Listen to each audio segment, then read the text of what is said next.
Yo, what is going on, guys? Sorry, it is the Ultimate Frozen Fan back here for some more of the perfectionist run of Epic Mickey 2, The Power of Two. Following a 100% walkthrough exactly as it is, so there might be times where the character's just standing still for a second. You know, that's why I'm watching what to do next in the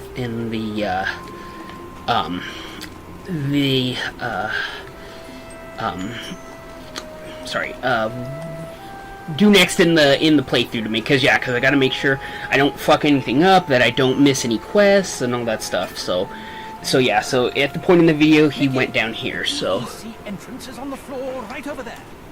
We need to find out what broke the projectors. Okay, so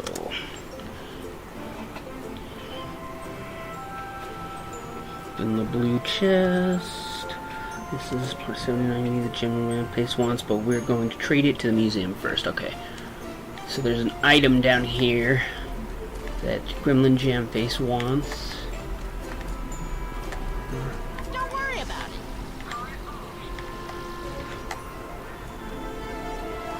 Someone thought this was important enough to put it in a chest. You should hang on to it. This one's mine.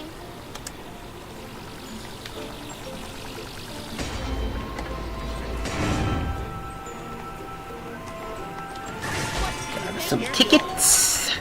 Okay.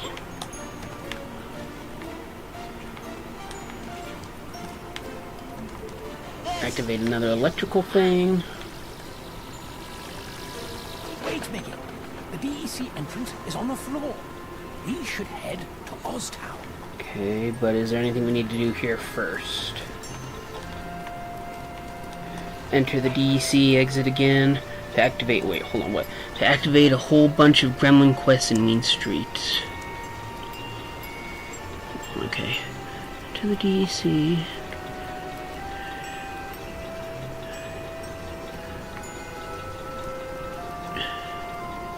Navigated both halves of Mean Street. Okay, I'm sure I probably got that one already. Enter the DEC.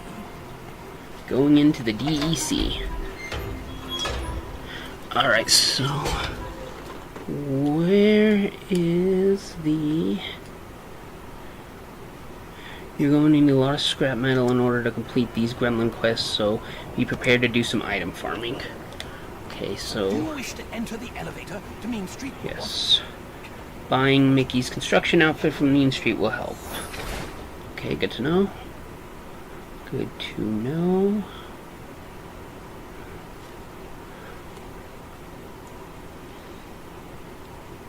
The best and only way to farm scrap metal is to do laps of Mean Street North, the Underground, and Mean Street South. Okay.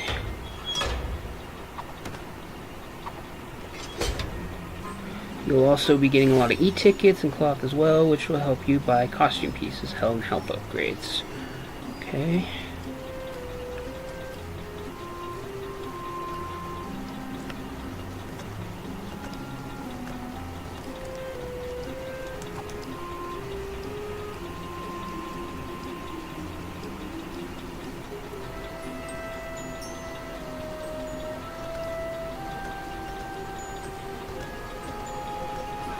Let's do this thing.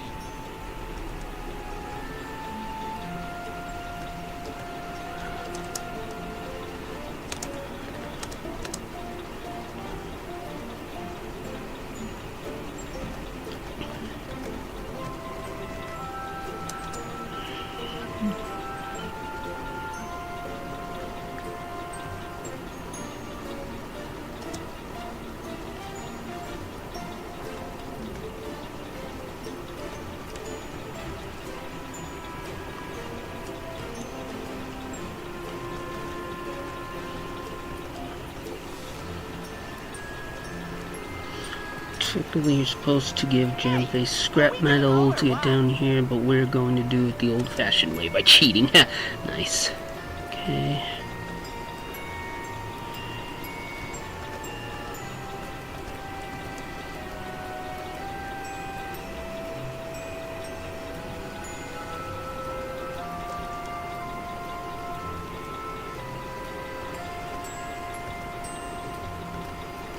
This part is a lot easier if you have the fairy sketch unlocked from visiting Oztown. Okay. But since we don't have it, what are we supposed to do?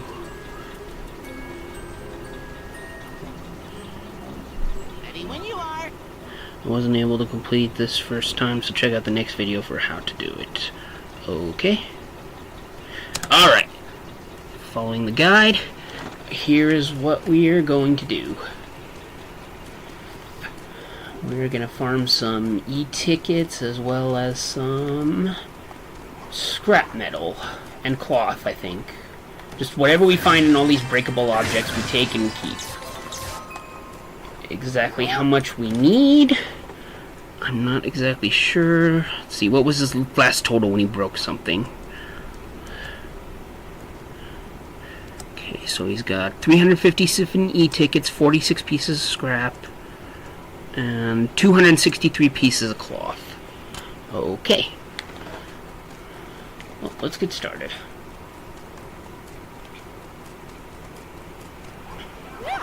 And since there's not really going to be any dialogue or quests or anything, I think it's another great time for some more you-know-what. Okay. When last we left off, we were...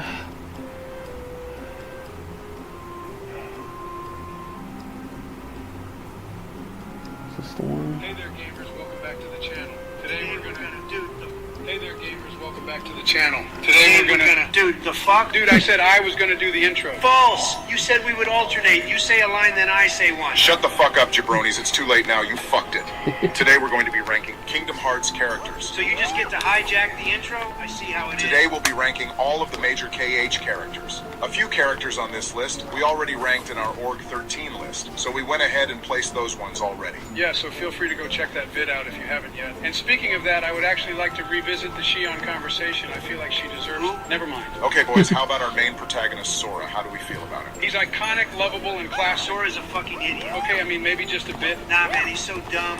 Tell me how this motherfucker is always able to do the craziest shit in gameplay, but then in cutscenes he's always hella dumb and incompetent. Gives me fucking whiplash. So you mean to say you don't even like the main protagonist of the KH series? Nah, I like him well enough. He's just mid, so I don't care about him. So you felt nothing at the end of KH3? I didn't finish KH3. Seriously? What are we even doing here? Anyway, B tier for Sora. Moving on to Kairi. She's got major potential, but there's been little to no payoff thus far, unfortunately. I'm thinking C or D. Yeah, but she low-key cute though, so I'm fine with B tier. Putting Shion and Kairi in the same tier would be a fucking war crime. They're equally as cute and equally as pointless. You're so wrong that it hurts. Nah, that's just your sciatica flaring up. Don, there's no way I'd be able to sleep at night if we put Kairi in the same tier as Shion and Sora. Getting to play as her in Remind was sick nasty, but for now she is C tier. Riku is S tier, though. Ha! Maybe once upon a time. Tell me one thing of value that Riku does in KH3. Well, you didn't even finish the fucking game. But when he says Sora, you don't believe that, and takes on the Demon Tide Tornado on his own. Epic moment. And then he fucking dies. There's no way he was going to survive that. But he gave Sora a reason to hang on. Sure, Riku might not have had much to do in KH3, but that's because his arc is already resolved. And it is probably the best character arc in the series. B tier then. No, eat my cock. He's S tier. Keep dreaming, sleepyhead. Listen up, babies. Joe, I will allow you to put Riku in S tier if you agree to allow Don to rank one character of his choice wherever he wants. Ooh, I like the sound of that. Whatever happened to not negotiating with terrorists? Do we have a deal? Fine. I can feel the power already.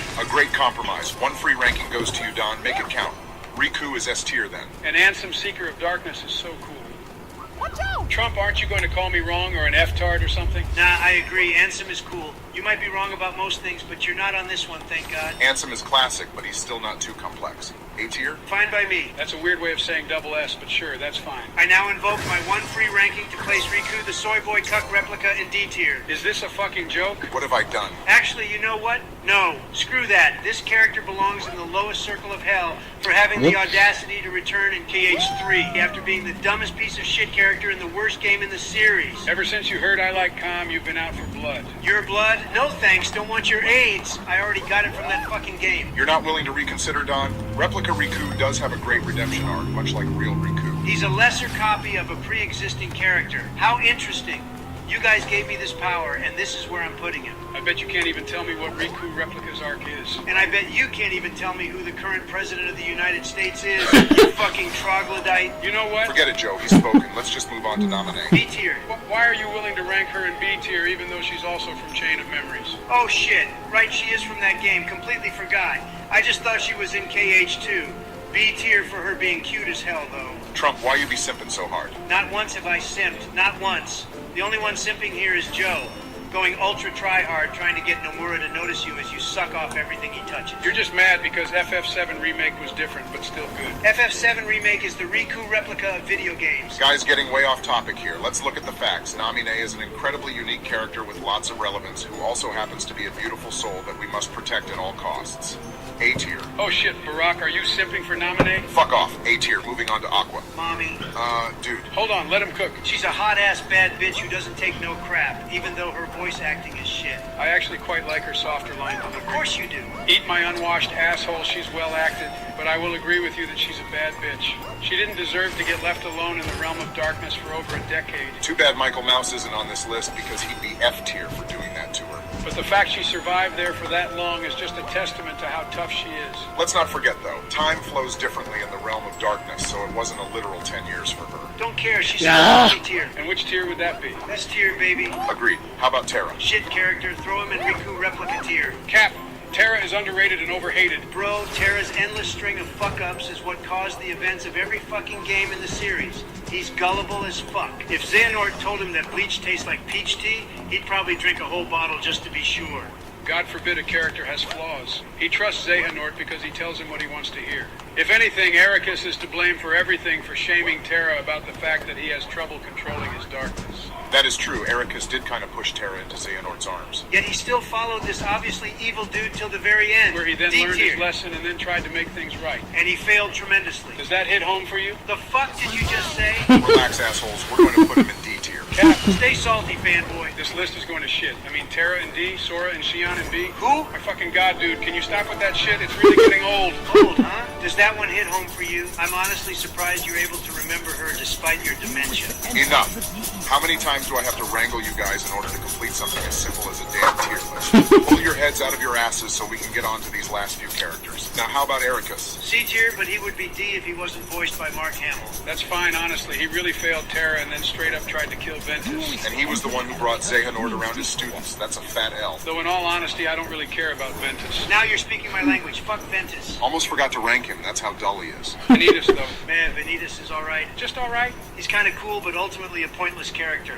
Did you not play Union Cross? I told you I fucking played that garbage. Well, if you did, then you'd know he's hella relevant. And he's such a charismatic villain that just straight up loves being evil. Dumb. Also, his design is awesome. KH1 Riku So is his ripoff. boss theme. And without him, we wouldn't have gotten Yeetus Vanitas in KH3. Fuck. Checkmate Pussy, let's put him in S tier at least. Now hold on, I didn't agree to that. Too late, Bozo. Now it's time to talk young Xehanort. Ugh, I cannot stress how little of a fuck I give about young Xehanort. Then you wouldn't mind if I went ahead and did this then. Joe, what the fuck are you on right now? Well, I take a total of 27 different medications and vitamins daily, otherwise I will literally wither like a grape in the sun and fucking die. But that's besides the point. Young Xehanort is dope. How can you say that without a hint of irony? This dude originated in DDD. That alone is enough of a reason to put him in D tier. Nah. Young Xehanort is kind of a dumb character, and he is hella edgy but low-key in a good way because he stays salty up to the very end.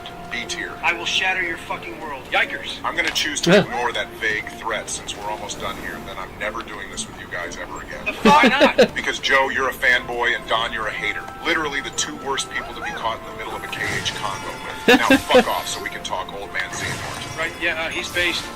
Yeah, Xehanort was dope until his weird half-assed redemption moment in KH3, but I think he's still an A. I actually agree. Leonard Nimoy did such a good job voicing him. I was very sad to hear about his passing. Same. Thanks for finally playing nice, boys. And now for the last character, the Master of Masters. Double S without question. Agreed. Yeah, definitely. He's so fucking cool and mysterious. He's got actually interesting goals and motivation. Yet we still don't even know much about him or who he is. I just hope the payoff for him and that box aren't complete shit. Ah, yeah, no kidding. Okay, well that's it for this one. So wait, Barack, are you seriously done with these rankings?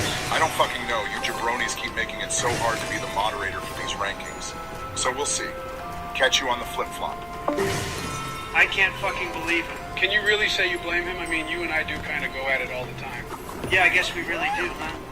Anyway, I'm out of here too then. See you later, fanboy cuck. See you, dude. Okay, they're gone. Now I can finally fix this shit. Just a couple of minor adjustments should do the trick. We'll just throw this up here and move this real quick. A couple of these placements were genuinely criminal. Sorry you guys had to watch this cursed ranking.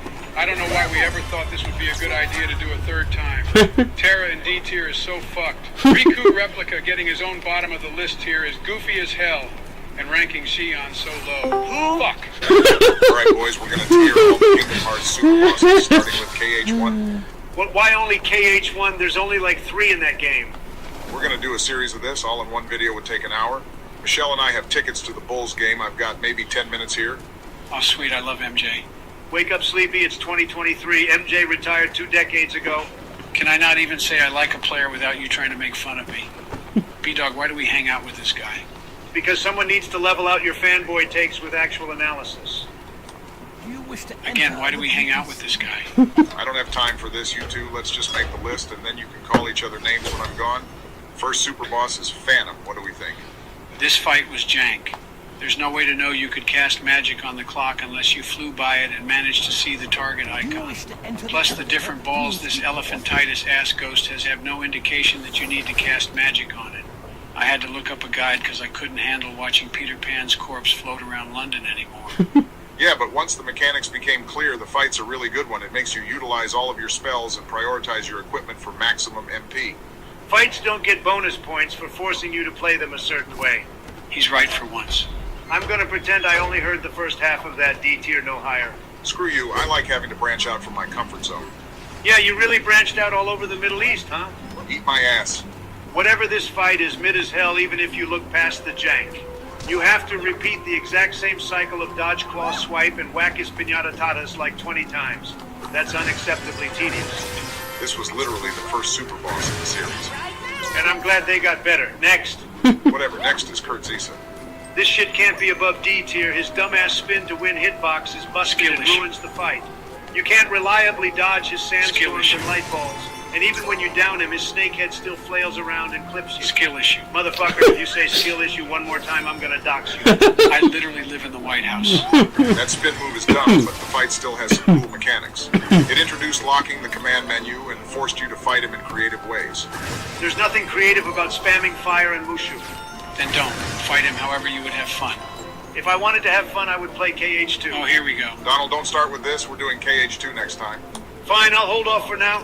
But that doesn't change the fact that this fight is dog water. I think the fight's okay. I actually like the magic-only phase. His shield giving you magic bubbles means that you can always use Cure, and you can hit the floating fireballs back at him if you're too low on magic to go on the offensive.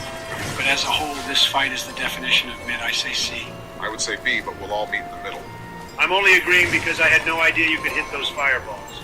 Who's the gamer now, Orange Man? Come on, Joe, no racism. He was born that way. I hate both of you. Next is Rock Titan. F.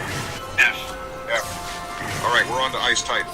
This is the worst super boss in the series. You can't change my mind. F tier or Riot. Yeah, this thing's pretty bad. I almost threw up saying his name. Does the square button not work on your controllers or something? This fight is fine. Running for your life from endless icicles, Whoops. blocking a few, having them miss the boss entirely, then getting hit by the other icicles anyway is not fine. It's the exact opposite of fine. I'm siding with Donald here. You shit on my Phantom, I'm shitting on your Ice Titan. Sitting around waiting to block janky projectiles goes against everything fun in this game. Plus, those sphincter-seeking stalagmites that spawn out of the ground are sometimes completely impossible to avoid. Every time I finish this fight, it feels like the end of the Shawshank Redemption. This fight is such an adrenaline rush. Dodging all over the place, then timing blocks. It's what the best fights are made of. You probably consider missing a step on the stairs an adrenaline rush too. Fuck off. It's going an F. Sorry, not sorry, Joe. But the Diamond Dust Keyblade Your is brain's really... diamond dust if you think this fight isn't a violation of the Geneva Accords. F tier. I guess the complexities of interesting boss design are lost on you two. Did you hear something? Yeah, it's the next boss, Sephiroth. Here we go. This is my shit. Best boss in the game. I agree, it's really good, but it has issues. The only issue is your skill. This fight has it all. Badass character, badass music, and a badass moveset. Heartless Angel is still the scariest move in any game. You mean Sin Harvest? Oh, Way to show your age again, Grandpa. Just for that, I'm siding with Barack. This fight is good, but it loses points for the whack-ass KH1 revenge value mechanic. Yeah, Donald getting half a combo and then being instantly baptized by Satan's asshole feels mega bad. Learn to predict and dodge. His counterattacks are literally random. You just have to guess. He's going in A tier. Not having Sephiroth in S tier is beyond criminal. Why do I even talk to you guys? It's not like you have any other friends. Wrong. I've got tons of friends. Pence and Melania's boyfriend don't count. I swear to God, I'm gonna ruin you in the next election. Bring it on. I'm going to make the series a sweep. That's gonna be hella fun to watch, but I'm almost out of time, guys. One more left. Now, this is the real goat of KH1. It's also a great fight, but not better than Sephi. That command lock move makes me want to build a wall around the world that never was. Just keep pausing the game really quickly until release lands on your cursor. Do you even hear yourself right now? I have to agree with Donnie here. Take out that move, or at least make it more easy to deal with, and this fight's an S. The weakness to gravity magic was also cool, to be fair. He's S tier just on story implication alone. Fighting him and then seeing the blonde-haired kid's secret movie was the most hype shit ever in 2003. He's going in A tier, crying cope. Okay, good job, guys. We'll meet up for KH2 next time. You better have S++ tier ready for lingering will. I'm coming up with reasons to make him B tier right now. That's not even something you joke about, Joseph. Donnie T out. We're gonna troll him, right? Big time. I'm gonna make Scar S tier. Hakuna Matata, brother. What up, Joe? Ready to do this thing? Yeah, I'll be fine, but how are we gonna handle him? You know the game plan. If he goes low, we go high. Well then, good luck going higher than me, cause the king has returned. How did you even know what we were saying? Morning, Donald. Welcome to the two-term club. Thank you. I'll try to remember the little people once I hit 3. 3? I'm pretty sure you can't do that. I can do whatever I want. FDR's record isn't safe for me. I'm gonna be the Tom Brady of presidents. Does that mean you cheated for a few of them? That's rich coming from you, Mr. Right-In. Okay, you two, rein it in. Ready to tier KH2? I haven't slept. I've been so excited. I actually woke up. I'm so excited. Good to see you're both in top form, because this one is going to take much longer. First is the OG Sephiroth. Gotta be S tier. You know, I've got a feeling that I already know how this whole list is gonna go. You're damn right you do. This fight is fantastic. His reaction command block is hype as hell. That should put him in S tier by itself. Are we just going to ignore that his sword passes right through your block if you get too close? Skill issue. That actually makes no sense. It's an aspect of the fight. Know your spacing. He's seriously calling glitches aspects of the fight. B-Dog, back me up. The fight's definitely Kano, but it did feel like a step down from his KH1 iteration. He doesn't have as many moves, and his Heartless Angel this time around is straight up unstoppable if you haven't leveled your limit forms to get high jump or air dodge. Then bring elixirs. What if you don't have any? Synthesize. What if you don't have the materials? Grind. I don't think we're going to get through on this. Yeah, he's built a wall right around himself. Suck my chode. You guys screwed him in the KH1 rankings. I won't let you do it again here. He has to be S tier. Don. I'm not going to sit through Donnie. this whole list and let you Donner. get away with demoting all-time bosses. Don Man. What is it? Is he voiced by someone from a boy band this time? God damn it, put him in A tier. Okay, hopefully we can all agree here Roxas is an easy S. No complaints on my end. The emotion of this fight is peak. Plus the arena is rad too. Don't even get me started on the music. The music is probably the best track in the whole game, which is saying something. His revenge attack is completely unavoidable garbage, but I don't think it's egregious enough to outweigh all of the pros. S tier. Well, that was painless. How do we feel about Larcene? Total baddie S tier. I have to agree with Donald. Guys. I've never wanted to be stepped on so badly. Guys. Normally I dunk on you for that, but in this case it's warranted. Guys, I'm talking about the fight. Oh, yeah, it's pretty good. Her clones can get freaky to fight against, though. Her clones can get freaky with me anytime. Preach, brother, you ever just look up the clip of her roasting Sora? You guys are Oh my really god, I concerned. listen to that with headphones at least once a week. Okay, I'm growing more and more worried about our country's future with each passing syllable. What are the thoughts on her DM? Damn, if she DMs me, I'm gonna be over there before she finishes hitting send. No doubt, I don't care if I'm about to get another 18 on the golf course. I'm gonna go grab her by I'm the... gonna stop this entire conversation right here. She's going in B tier. Come on, Barack, do you I not? hope you're both weirdos. We're moving on to Marluxia. Oh, this fight is goated. I swear it feels tighter and cleaner than any other You fight. just relate to Marluxia whispering in a child's ear. You can't fool me. Oh, whatever. Are you gonna tell me this fight is bad? Now, you're right to be honest. This fight's Doom mechanic is awesome.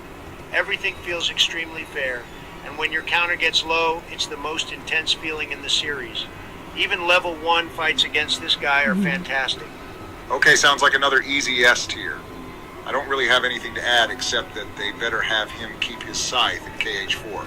There are too many Keyblades as it is. Hard agree. I've got a feeling we're back into chaos here. What's Luke's sword? You did not just pronounce it like that. I'm just saying it how it's said in game. In-game is bullshit. We pronounced it Luxord for 15 years. We're not changing now. Whatever Nomura says is how it goes. Fuck that. If we respected Nomura, we wouldn't be KH fans. Why does that somehow make total sense? This isn't a hill I'm going to die on. I'm just going to put him in C tier. I don't know about that. The fight is literally pressing triangle at the right time. Okay. Timing Plus them the out. time So mechanic I now never know really what we made gotta sense. do and how Why to did do they it have and to everything, use so goofy yellow bars and not a clock? let's get started. Also, the last reaction command moves so fast, if you aren't pausing the game, it's just pure luck. That might be true, And but if you're wrong, it's almost a guaranteed death, restarting all the repetitive mini-games to that point. I've got no real defense here. I just like his accent. Donald, do you have anything to add? I'm not commenting. I don't even consider it a fight. Fine, he's D. Speaking of D, we're on to Demix. And Donnie, I love this fight. His regular boss fight is the first ball bustingly hard fight and is a great midpoint. In It the says game. it's better Yeah, to but do we're this talking if I about have a this jank-ass butterfly data sketch. fight, Tangerine There's a way to Man. do it without, but Not it's the kind of regular tricky, one. so There's no difference. What's the difference? I'd rather do it the Oh, I easy don't way. know. Maybe 99 clones in 30 seconds? He's right, Donald. That's total bullshit. And having to get through the whole fight just to get a chance at it is ultra demoralizing. It's not demoralizing when you know what to do and beat it. Literally nobody knows what to do there. Everyone I know looked up a guide about drive forms, fire spam, and elixirs. Are you mad now that there's some form of puzzle to a fight? Aren't you guys KH1 fanboys, or did I hallucinate our last tier list? If anyone here is going to hallucinate, it's Joe. The fuck? We're only saying that his DM is overtuned and cheap. The rest of the fight is honestly great. That was You're uncalled damn right, for. it's great. He has a fantastic mix of unblockable water and timed sitar combos. I say A tier. Sorry, there's no way he goes into A with that DM B tier. What do you think, Joe? You've been quiet for a bit. Oh, sorry, I was hallucinating that I had a friend named Obama. I agree with B. Oh, he sounds like a great guy. It's time for the boy wonder, Axel. Great character, mid-fight. It suffers a lot from being one of the first fights in the game. His moveset is extremely limited, and most of the challenge comes from not touching one of the firewalls. Yeah, it's not great as a data fight. A little too repetitive for my taste. Not to mention the lava floor means that you're almost always at 1 HP, turning the fight into a perfection challenge. Just to be clear, the non-data fight is absolute orgasmic excellence. I don't want anyone thinking otherwise. My only complaint with that one is it's too short. They should have given him another health bar or two. Absolutely, Roxas buried him in like 3 combos. That's the point, though.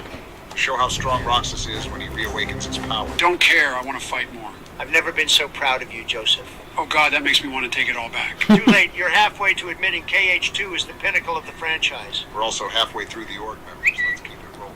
Wait, did we even tier Axel? Oh, right, see? C.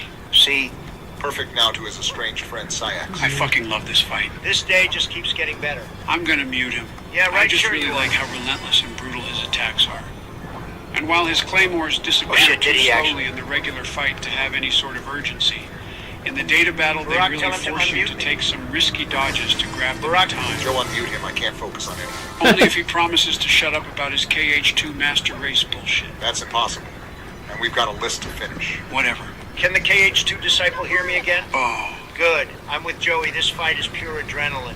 Syax only being weak to his own weapon is badass as hell, and using Blizzard to damage his berserk meter is such a cool interaction.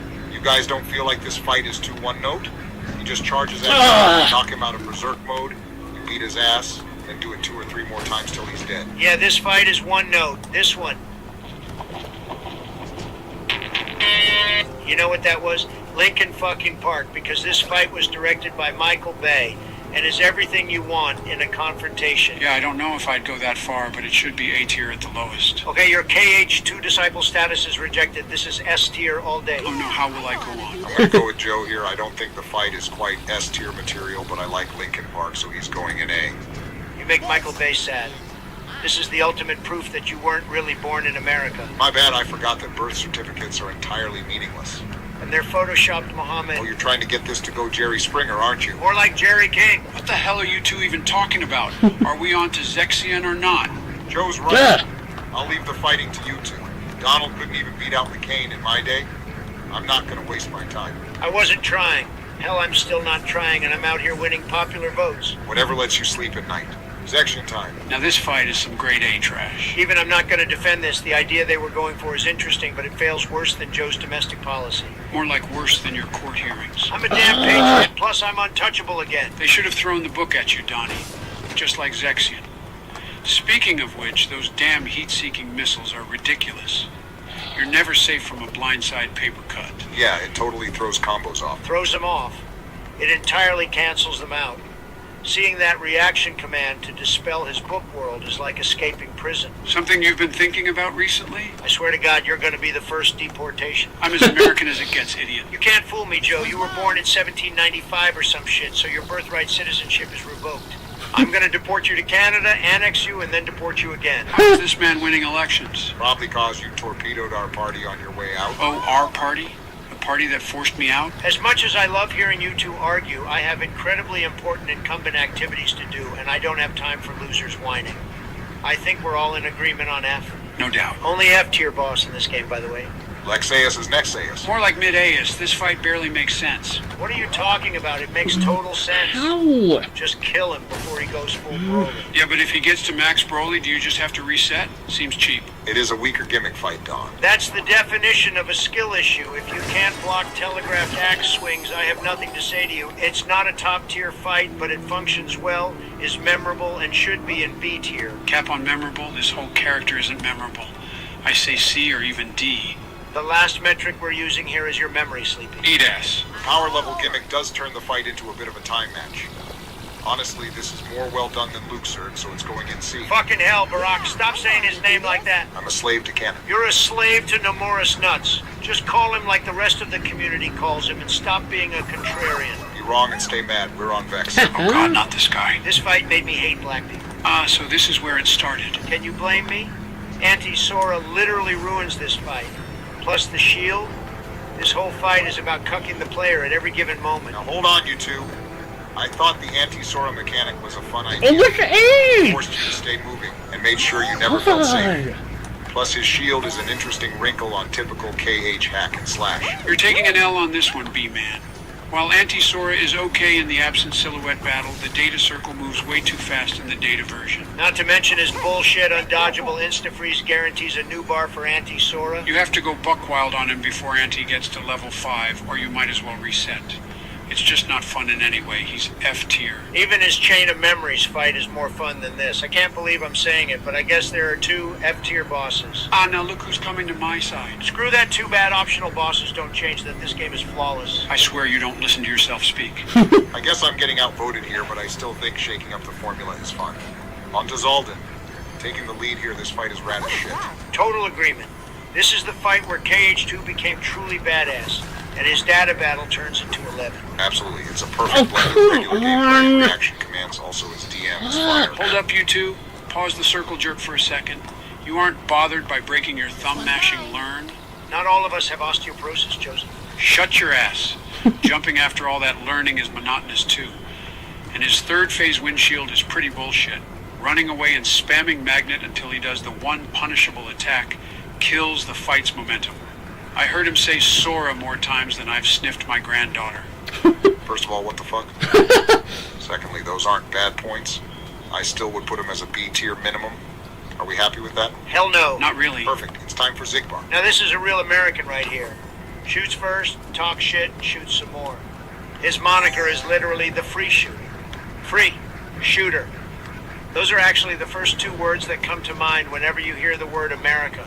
Gotta be S tier. Donnie, that's not even analysis. All my fellow Americans watching right now would disagree. Okay, let me show you how it's done. This fight is kinda cheeks. The normal fight is pretty great, but his bullets move so fast in the data match that it devolves into reflect spam. I can't say it's very engaging. Lol, you use reflect? I always knew you were a casual. This fight is hell without reflect. Are you telling me you did this with only guard? I did this level 1 Kingdom Key, only all pro codes. Those aren't even in this game. Oh my god! If you were a real gamer like me, you'd understand. You're exasperatingly obtuse. I That's can make some up words for you, bullshit. know? I'm not even talking to you. D tier fight. I tend to agree. Sigbar's not D tier's review of using my veto.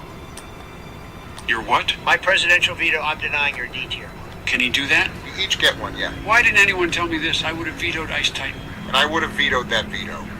Looks like Ziggy's going into C. I'm still mad about that, but at least it's not insulting. Let's move on before I think too hard about it. Yeah, I don't think we're at risk of you overworking your brain. This coming from a guy who can't form coherent sentences. You can't even spell coherent. At least I can walk on a flat surface Oh, without for face fucking planting. out Fuck you, that loud. carpet had a nasty wrinkle you don't even know. I went there. Okay, calm down. We're almost finished. We're finally on Big Zem.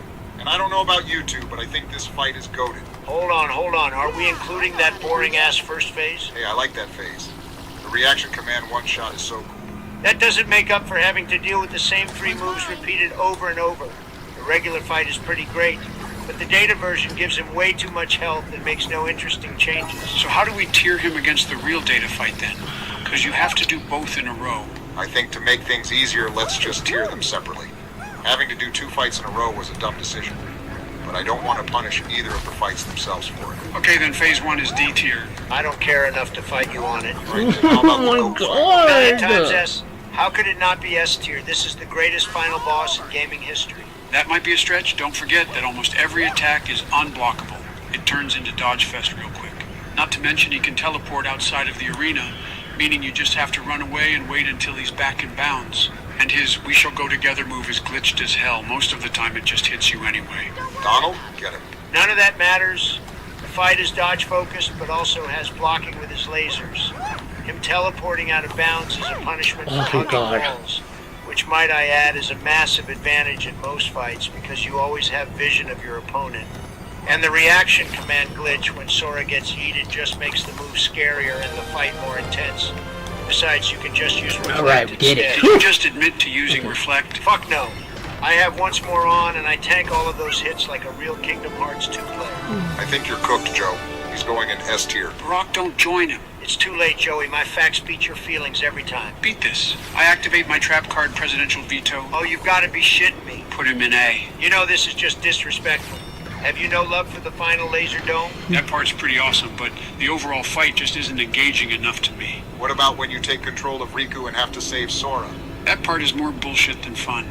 I swear I die there more than anywhere else. Joe, are you certain about this? Remember, we still have KH3 to do. And you know Donald's going to try to put young Xehanort in D tier. How did you know Oh, that? hell no, not the young boy. Okay, I redact the veto, but I still think this fight is an S. All right, we're finally done with the data work. You know what that means. Oh, you better believe I do. Where's the S++ tier? Now let's just cool our jets for a moment here. No. I won't let you say even one bad thing about this fight. This masterpiece shaped the YouTube childhood of so many young Americans and the finger calluses of so many young Japs. Donald, you can't say that word. He has more moves than any KH fight in history by a country mile. So many that he actually chooses a random set to use in the first 2 phases. Yeah, but doesn't that detract a little? Like his Keyblade bike phase is so much more annoying than The others. variety in moveset is unmatched, ranging from tracking spirit bombs to summoning laser drones. They even took Unknown's shock release move and perfected it into a fair attack. How he can lock aspects of your command menu is developer 4D chess, literally using game mechanics against you. Utterly brilliant. I don't think he's going to listen to a word we say here. Rage Awaken is one of the best boss themes in the series. His story implications back in the day caused endless speculation. He's the boss all super bosses are compared to. He has quite literally everything except a voice actor. There is no feasible way he could not top any super boss list. Wow. Well, I don't think there's much else to say. You, Joe? Yeah, Donald, do you have only one lingering will body pillow, or do you have Terra ones too? Fuck no, Terra's from a different franchise as far as I'm concerned. I only have Come lingering. on. Wait, shit, no. I knew it. I'm leaving, screw you. Wait up, Donald. We've got one more. What do you mean there aren't any other bosses in this? What the fuck is that? This is the Scar tier. This is the tier for the best boss in this game. I knew you'd try to pull some dumb shit. He isn't even a super boss. Scar is the pinnacle of the KH franchise. It's the only boss where you get to be a lion. God damn it, even that statement isn't true. Any lion boss is automatically the worst fight in the game. You can't block or dodge, and why the hell am I taking the bait? This is so stupid. The only thing stupid are your opinions. Anyone who's seen the movie Cats knows that this is the best boss in the series. How does that even... No, I'm done. Screw you guys. My favorite move is when he's on fire and invincible. My favorite move is when he's on darkness and Are they even KH2's listening? premier boss design really shows when he goes lightning mode, though. Oh, absolutely. That's it, I'm gone. That was pretty good. He's mad for sure. Do you think he'll even show up for KH3? Oh yeah. Donald miss a chance to talk about his opinions? No way. I guess all that's left is how we're gonna troll him. You thinking what I'm thinking? Skull S tier? A lowland scar, baby? I'm hyped. Are we really doing this? I don't usually put this kind of content on my channel. That's the point of April Fool's, Brock. Just release your regular content tomorrow. What about demonetization? Y'all are pretty foul-mouthed, and I don't usually curse that much. Just don't curse in the first 30 seconds and warn your audience that it's going to get foul. Problem solved. But won't they feel this kind of content is a bit weird coming from me? Plus, my family watches my videos, and I don't want them to... For God's sake, Barry, it's just memes. Just censor beep it and quit being a pansy. Fine. Okay, here we are at the beginning. Solid B tier, I think. B tier?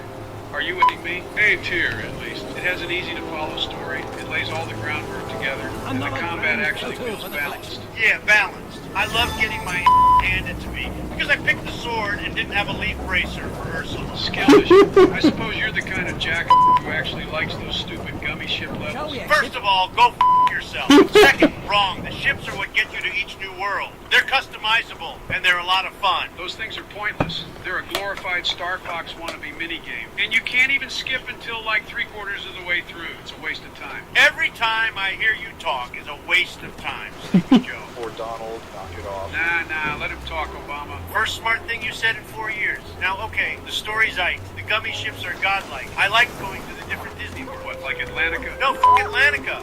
Ariel, Sebastian, the little blowfish guy. Just like you, Oswald. Everyone under the sea. Yeah, Atlantica isn't that great. Okay, I'll give you that. The rest of the game is dog Crap. The story's probably the most comprehensible in the series. My ass. The dialogue is terrible. So terrible.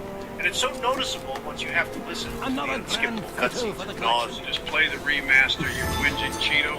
Oh my god. At least with the unskippable cutscenes, you don't have to worry about missing anything. If I have to hear lead me into everlasting darkness one more time, my foot's going in someone's... Then get good, you overgrown Oompa Loompa. Okay, enough. Look, while it's a pretty solid foundation to the franchise and carries lots of magic and charm, unfortunately it has too many clunky segments, and it was clearly still trying to find its identity. And those hippos in Deep Jungle can go die in a fire. B tier. Oh boy, chain of memories. It took me forever to beat this one. I want to play a beat 'em up, not Nomura's crappy version of Yu-Gi-Oh! Meets Dominion. I cannot begin This to time, tell you shall how we many be tries off? that part at the end of Monstro took. Well, maybe you would have beaten it earlier if you actually tried to learn it instead of just belly aching on game facts all day. Look, the problem isn't that it's hard to learn. The problem is that it falls apart once you do. You can cheese the whole game just by spamming Sonic Blade and Lethal Frame. Why even bother increasing your HP when everything dies so quickly? Yeah, but at least the story was still good. Yeah, if you like to play through a memory-flavored retread of the first game. Shut up, Don. You can play as Riku, and his story is pretty cool. Ooh, retreading a third time, but emo flavor. My favorite. Try a better argument, Sleepy Joe. Donald, I have to ask, did you even pay attention to the story? It was all about how Sora was getting manipulated in Castle Oblivion. It's actually quite a dark and compelling subversion for a genre that usually tells you to listen to your heart, and instead actually emphasizes caution that your feelings can lie to you. You can be manipulated. The actual name of the castle should have been Castle Gaslight. The amount of warning signs you can take away from this story and apply to actual psychology shows they really did their homework. Ooh, it's so important and psychological. It's a Disney FF game. Touch grass. Ignore him, Brock. The story's great. You got Riku coming to terms with his actions as a villain in the previous game. Then he has the exact same arc in 2 and 3D. So what, that's those games, this is this one, which also introduces the organization. Yeah, the guys that completely ate the plot. So much for having Final Fantasy, this Final Fantasy Disney crossover. Come on, Don, the Final Fantasy characters only appeared in like 2 worlds in the original game. It's not like they were all that important to begin with. Did everyone only play the remake? The GBA version lags to hell and back every time you do anything that hits multiple enemies. All right, yeah, not even I'm going to defend that. Though I always found it weird that Haley Joel Osment had the older Sora voice in Recom. So freaking weird hearing him hit puberty overnight. Yeah, that was Good kind of story, weird, I but agree. The gameplay was way too exploitable, C tier. Okay, now we get to 2. About f***ing time. I don't know what drunk thought about all that 1.5, 3.1415, whatever bullshit, but they probably shouldn't drive home tonight. It's called filling in the blanks, Donnie. Yeah, well, they did a bull crap job because no one could follow any of it. And now we get to 2. I heard you the first time. Okay, KH2, Easiest S tier of my damn life. As much as I'd love to be a hipster about this, it's no use. The Disney worlds, new and old, went so ham. And they actually made them story relevant too. Both space paranoids and timeless rivers serve a purpose in the overall plot. Is it overrated? Maybe, but sometimes things are popular for a reason. Oh yes, no denying it's great. However, there are annoyances in each aspect of the game, like some spells being OP, and Don't use boom, problem solved. halfway through we were treated to one of the worst retcons in any story. Oh, here we go. It's not a retcon. It didn't lie or contradict previous info. Don't even try to defend that joke. King Mickey knew about Ansem the Wise the whole time when he was defending Riku in Chain of Memories and didn't correct him once. It's bullshit added just to subvert expectations like Game of Thrones. And actually, it's reverse rebirth, and technically Mickey didn't lie. For politicians, you should know better than anyone else how being vague gives yourself plausible deniability. It's not overcomplicated if you think about it for 2 seconds. I can't believe I just got actually again. You are utter cancer, Joe. Actually, I'm a Scorpio. Oh my God! How did I lose to this idiot? We all Sorry, go yeah, I just shove it in S. This one's mine. Jack Sparrow's voice wasn't that great. Moving on. Next, we have 358 days over 2, or however the hell you pronounce it. D tier. Put it right down in D tier. Utter trash. Donald, please. The name is stupid, but the friendship... This isn't about the fucking stupid name. The story's so long and drawn out. We don't visit any new worlds, and the fact that nobody notices the organization doing anything is so bull. Also, the gameplay is easily the worst in the entire series. Leveling up requires equipping it. How the f*** does that make sense? I hate agreeing with Donald, but he's right about this. You can play as the other organization members, but they're all functionally the same. It's so watered down and simplified, and I can't think of a single fun boss in the game. What about Shion? What about her? It's multiple tough forms with days crappy combat. I mean, she's great on paper. Her story is emotionally charged, and Stop the cap, Joe. shut up, man. Shion is a really interesting character. My ass. He's interesting. Maya, would you shut up about your for one damn second? It's America's but you can literally remove Shion from the game and not lose anything. She's literally just there to pad out the story and make it Organization 14 for no reason. So clumsy and dumb. She should have been Kyrie's Heartless. How would that... Okay, damn, that would have been cool. See, so much damn potential and wasted on literally nothing. Hell, Shion is probably the best metaphor for this game. Just nothing but There goes my revenue, Joe. You got anything else? I might agree with Don over the gameplay, but if you think I'm going to let you talk bonkers about the story, then you got another thing coming. The character moments, the chemistry between the Clock Tower trio. Hey, I'll accept Roxas and Axel, but Shion?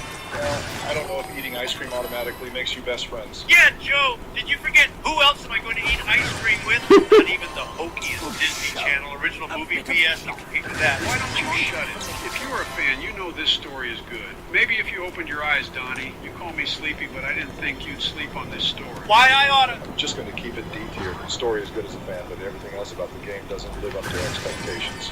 Ooh, Birth by Sleep. I always felt like the backlash against this one was Aqua is waifu for life. Oh my god, who let you out? Sorry about that, Jenna. Where were we? Bill be spitting facts, though, despite the god-awful connection. Yeah, such waifu material. She's cute, very cute. Don't get it twisted. And her fighting style is beautiful, but come on, guys, her character's pretty bland. What's an actual personality trait she has? Stupid. I like that. Stupid? Well, yeah. She chose to save her possessed friend that tried to kill her over herself.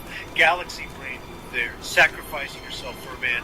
Good job, Aqua. I honestly can't tell if you're serious right now, but I will say that as good as the characters are, the fact that the plot relies on each character being stupid drags it down. Terra, in particular, is such a f***ing idiot. You leave my himbo husbando alone, Barack. We all know the game would have never happened if he didn't blindly trust the blatantly evil master, Xehanort. Oh, come on. Xehanort was like a father to him. Why wouldn't he trust the guy that told him his powers were nothing to be ashamed of? And what about Maleficent? Oh, yeah, absolutely trust someone named Maleficent. Also, how exactly did Castle Oblivion end up as the organization's base for Chain of Memories? Like, if it was supposed to be this secret location to house Ven, how did they find it, or even utilize it without getting affected themselves? It's a good thing Aqua was in the realm of darkness. Otherwise, she would have flipped, finding out they took over. I honestly liked the command deck. It was nice to finally be able to do regular combos after Chain of Memories screwed everything up. Also, Mirage Arena was the best. Still pissed they took out the multiplayer in the HD ports. Yeah. And command melding was sweet. It was so crazy how early you could get Mega Flare. While the system was certainly fun to play with initially, I found that it was way too easy exploitable. There's nothing preventing you from just stacking a bunch of broken commands and just steamrolling everything. So just don't do it. Problem solved. Plus, the boss design was just abysmal. Half the time, it's a crapshoot whether they decide to actually let you attack instead of just teleporting. Let me be clear. The mysterious figure is, without question, the worst super boss in the series. I don't know how Stickman beat him as Terra without Keep looking. How else am I gonna choose between you two? Keep looking. How else am I gonna choose between you two? Okay. Apparently I don't have enough Oswalds yet. just let alone so many times. The bosses get criticized a lot, but there was one aspect I actually liked. You could inflict status ailments. In every other RPG, they do jack against bosses, and at the very least, the non-humanoid ones were still decent. Even Experiment 221? Oh, hell no. Little yellow bastard took me an afternoon's worth of tries to beat. Skill issues, stack thunder screens, then spam ignite. Shut up. I would have done that. Had the game done anything resembling build-up for that boss? It didn't happen in the movie. How was I supposed to know they'd pull something like that? Hero Trio overall is pretty bland, but weirdly I believe their friendship more. Overall, low B tier. Recoded. I actually didn't play this one. Did either of you? I did. And let me tell you how it was. 20 hours and nothing happened. Hey, at least you got to play a fun game. I know how Jiminy's journal felt getting bugged because I could hear my soul dying inside of my body while trying to watch the cutscenes in 2.5. Utter snooze fest. I do not believe for a second that you actually stayed awake for the whole thing, Sleepy Joe. Fake. Can you get some new material? The sleepy jokes are... Shut the hell up. I'll say this about Code. It has better gameplay than Birth by Sleep.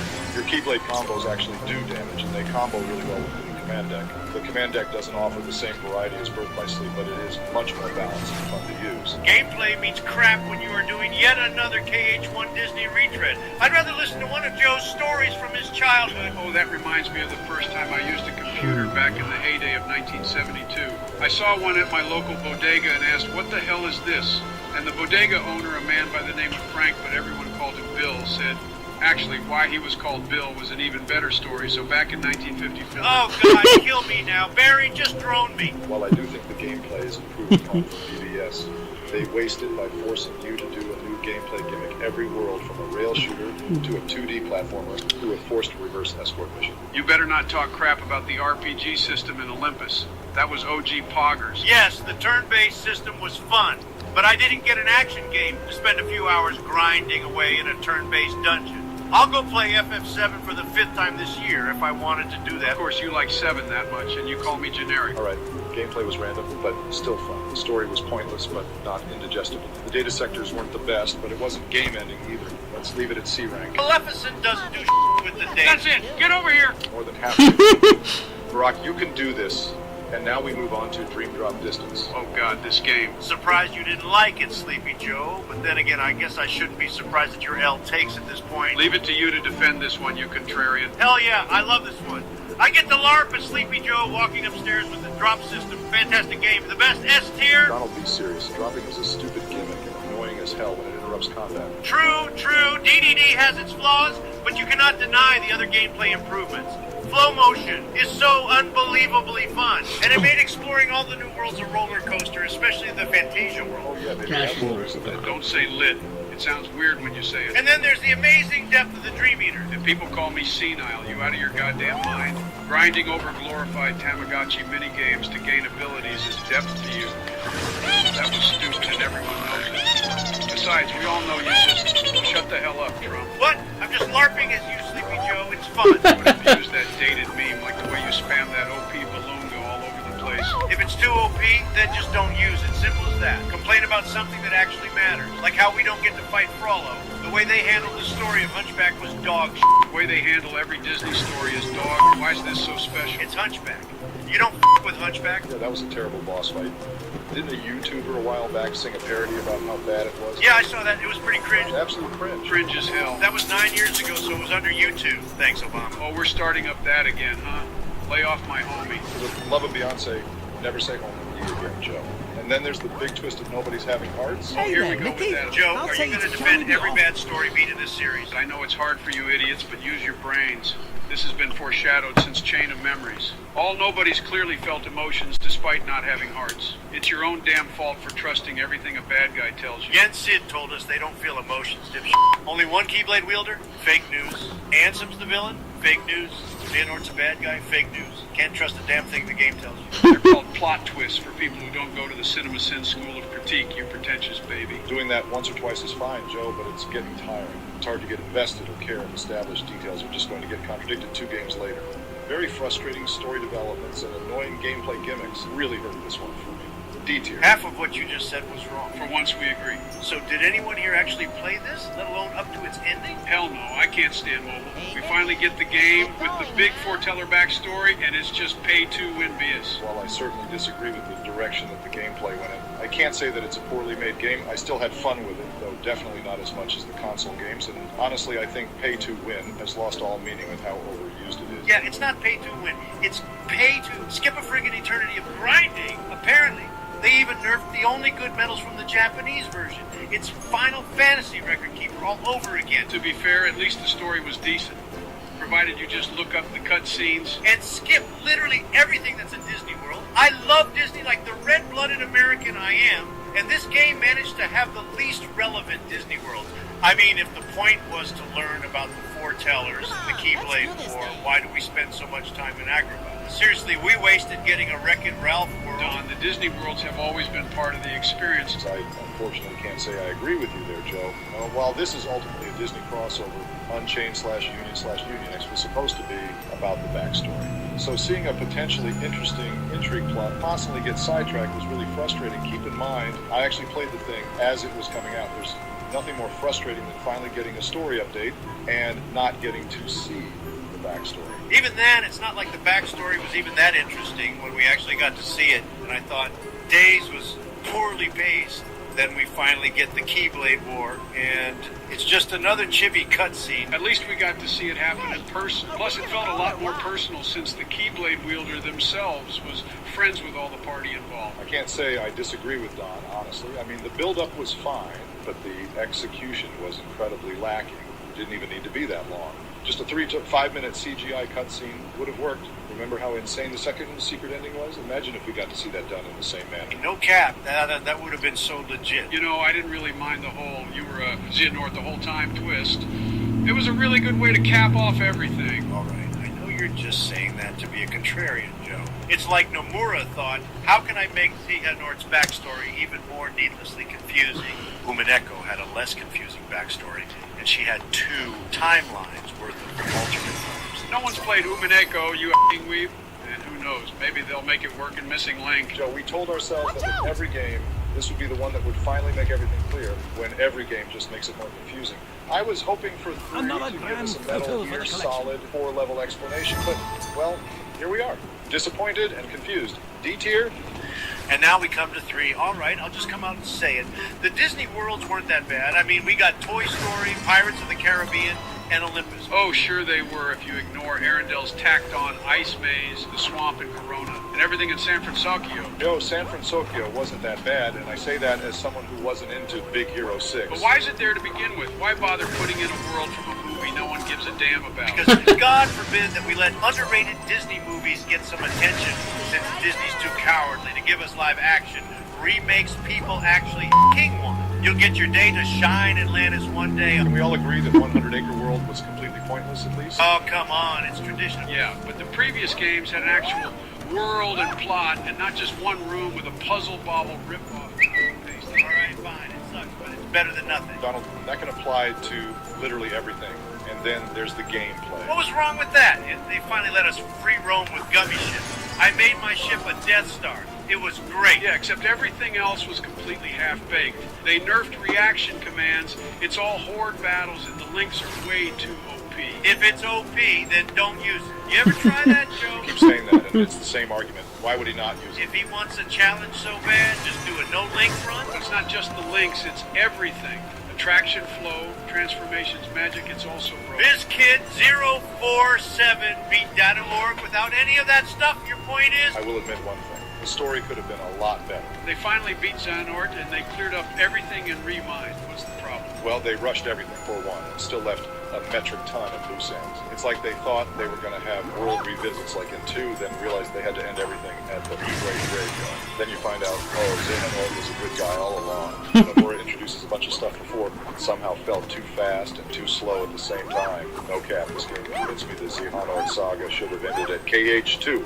I think 3 belongs in C tier. No, come on! It at least deserves B tier for Woody dunking on Xehanort. One good moment does not a good game make. Disgraceful. Utterly disgraceful. I see. Alright, we are finally at the end. Melody of Memory. B tier for gameplay. Wait, what? What story? It's literally another Disney World retread. I love these worlds, but it's literally just the same crap with Kyrie narrating over What it. gameplay? It's a rhythm game. Sure, it's a bit more unique compared to others, but at its core, it's just pressing buttons at the right time. Oh, because it's so hard to time your button presses. You're just mad you can't just button mash your way through this game. Wait, you're giving me about skill? Says the guy who probably just beat the game on easy. By at least 100% in it. So I know what the heck I'm talking about doing. Alright, settle down, enough. No, you know what, Joe? If you think you're so good, why did you ask for my help with beating Data Luxord in KH3? I beat him fine. I was wondering if you were dumb enough to fall for fighting him on critical. I You want know me to it. get the You balloon said it up was and running standard, again? you twit. I'll need Well, to charge you. I still beat There him. you go. So, who's the skill balloons issue are now? working. And Now for your if you info, need 'em. I 100% in Melody of Memory too. I like the gameplay that much. And you think the 20-minute cutscene at the end is enough to justify this game's story. You aren't just sleepy, you are practically brain dead. Better take that back, you dusty carrot. That's enough from both of you. Never mind losing monetization. I'm going to lose my whole channel at this point. What this game is really is a great rhythm game that summarizes some parts of the KH series while looking forward to the future. Does the ending act as sequel bait? Well, yeah. But so do most of the other series, with maybe the exception of KH2. While the story is non-existent, sorry Joe, it is still a solid and fun game. High C tier. Agreed? Agreed. Damn it, Barry, but fine, see? Well, that's all of them. Thank you everyone for joining us. You forgot VCast. And that is... Keep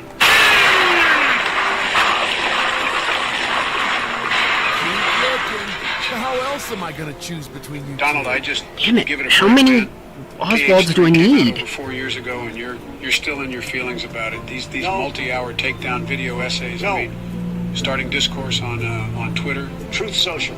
Well, here's the thing, Joe, and I'm not happy about this. You can ask anyone.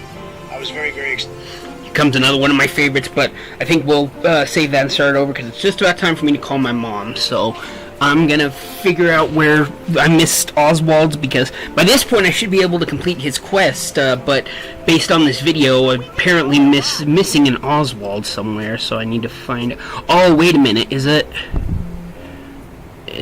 there one? That might be the one I'm missing if it's... Well, let's see, what does that even do?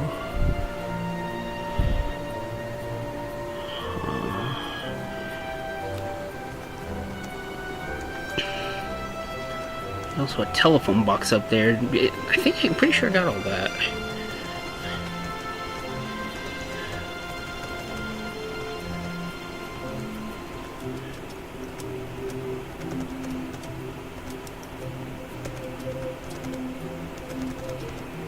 Come on, let's do this thing.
Mickey, let's get going, huh?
Watch out!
Ready when you are.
Wait for me!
there, Mickey. Shall we be off?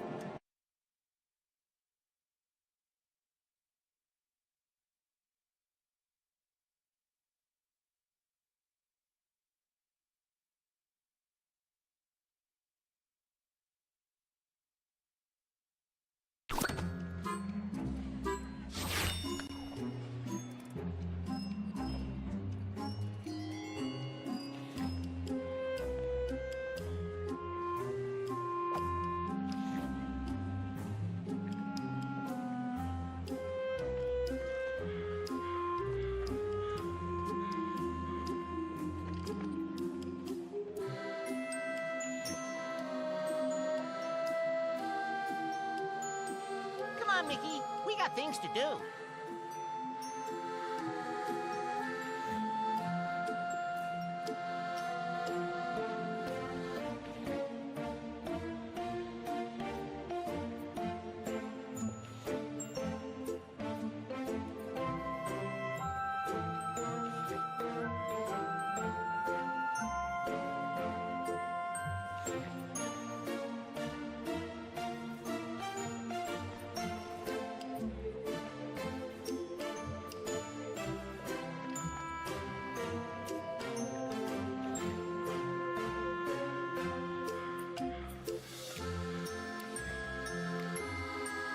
Come on, let's do this thing. Okay, I'm back, guys, off the phone. So, okay. So currently what we are trying to do is take pictures of enough Oswalds to complete the flower garden quest thing. So I see where I missed one. Hopefully I'm able to get it again. We shall see. In the meantime, let's enjoy some more AI presidents. This one is Trump and Biden argue about Kingdom Hearts 2 versus KH3, and it's another one of my favorites. Donald, can you give it a break, man? KH3 came out over 4 years ago, and you're still in your feelings about it. These multi-hour takedown video essays. No. I mean, starting discourse on Twitter. Truth Social. What? Here's the thing, Joe, and I'm not happy about this. You can ask anyone. I was very, very excited for Kingdom Hearts 3, but it was mid, Joe. It was mid, Oh, and a lot excellent. of people are saying I that. can't Don't take a get it. picture of it What again. did you want from the game? Of course, it's not going to be what you dreamed of in 2006. We grew up, Donald. We're old That's now. not my fault. They should have listened to the fans. The DLC. Yes, enough photos thing. It was for straight setting. cheeks when it released, and now it's like a C+. So floaty, so floaty. The Osaka team. Oh, give me a break, Jack. If I hear Osaka team one more It's not time. even just the combat, Joe. It's everything. It's the story, Oh the boy. pacing. Yes. Come on, you mean to tell me you played KH2 and you're going to turn around and tell me that KH2 isn't 80% Disney filler shit? That is so cap, Joe. It's not. You just don't want to think about it. You don't want to remember escorting Mrs. Potts or, trotting through that fucking snooze fest of a Mulan world. Joe. Somehow your brain only retained the good parts, like Thousand Heartless and... So sick. And here's the thing, Joe. It was the perfect middle point. No one's saying it isn't. Perfect. We all middle. like The Hollow stakes are Bastion. established. No one's It's arguing fast, that. it's That's a epic. cold take. And what was your game's middle point, Joe? Look. What did KH3 have? Oh, I remember. The 100-acre wood. A sleepy world for a sleepy man and his sleepy game. Folks, he's ignoring the obvious here. That's the Sleeping Realm theory, Sleepy Joe. It's all of us sitting around theorizing how you could like such a trash fucking game. You're out of your mind, Jack. You want to talk sleep? Because we can talk sleepy all day. Let's talk about world design. I'd rather talk about drive forms. No. Let's talk about those fucking pancakes you call worlds. It's a combat game. I don't care about jumping on whatever you call them, platforms. Purple Fucking elephant. flat-ass hallways Check that with out. different Disney wallpapers. Joe, nobody cares. You are so low-skilled, Joe. Every other game in the series at least tried. KH2 is the only one that just gives up before it starts. Nope, see. Oh, you want treasure chests? Here, we put them up against a wall. Come on, no, really no, making you work for those. A real brain buster. Who fucking cares about getting chests? The whole point is to fight bosses. Yeah, maybe to you. And what are you even saying, man? All you do is watch the same three dudes do KH2 randos. That's like 50% opening You chests. play on beginner? People can play on whatever difficulty they You like. never beat Lingering Will, did you? Kingdom Hearts is not You a can't beat competitive Lingering sport. Willie without that whack-ass Koopo coin, can you? I've put in so many hours into every game in the A little series. get-out-of-jail-free card for little babies. Look, That's what it is. come on, man. A baby coin. You want me to get the balloon? little baby. There you I don't go. play games to get my Balloons ass are kicked. working No, now. I Your whole fucking believe game it is or on not. easy codes by default. At least I made it to the end game in KH2. You probably What are you threw even up and shit talking your about? pants when KH3 asked you to collect the 300 crabs. Oh no, I have to explore. This isn't a straight line. Help. Crabs are trash, Do you Joe. even have a save file past the Caribbean? Look, I'm really rich, but the fact that you had to pay extra money for the only good parts of this game, That's so bad. That's really If you bad. think super bosses are the only good things about these games, then I don't know what to Joe, tell you, shut man. the fuck up. The only bad thing about KH2 is the prologue. It's too long and slow. That's so funny because it's literally one of the only 3 good parts. At least KH2 has 3 good parts instead of 0. Oh, I love Zero. He is a good boy, and he's in KH2 and not 3. Fuck. Look, I can do this all day, Joe. Oh, I bet you can, man. I've seen you do it every day since January 2019. Can't wait for KH4. Same here. It looks mid from the trailer, though. Jesus Christ, can we at least agree Dream Drop is trash? It's a piece of shit. I never liked it. It's a piece of shit. I never liked it. Oh, shit. Alright, now the presidents are going to rank Disney Renaissance movies, followed by Pixar movies, and the Pixar movies is another of my favorites too, so enjoy. You think he's actually going to show up? But before we do that, we gotta complete the quest for Seth. I think that's what they said his name was. So let's see what he has to say with the pictures I bring him. Wow, you got some good hidden hero photos, man. Thanks. Or are you certain you want my garden to look like this? Yes, give him Oswald's photos, yes. That should help me decide which way my garden's gonna go. Coolness. Oh yeah, man. I wanted to give this to you for all your trouble and stuff. I'm Hell yeah, 100 totally tickets. impressed with all these photos you've taken. Thank you. If you give me a little time, I can do something great. Check back with me later. Sounds good, thanks.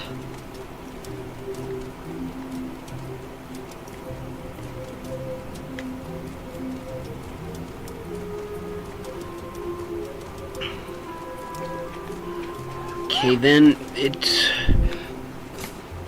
there's a couple other things it wants me to do here before we head into, because after we get all this stuff done, I think he's finally ready to go back to the underground, right?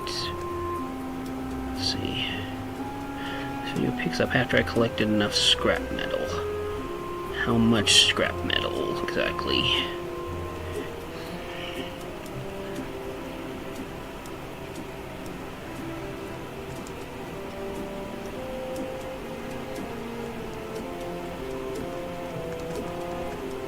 Ready when you are.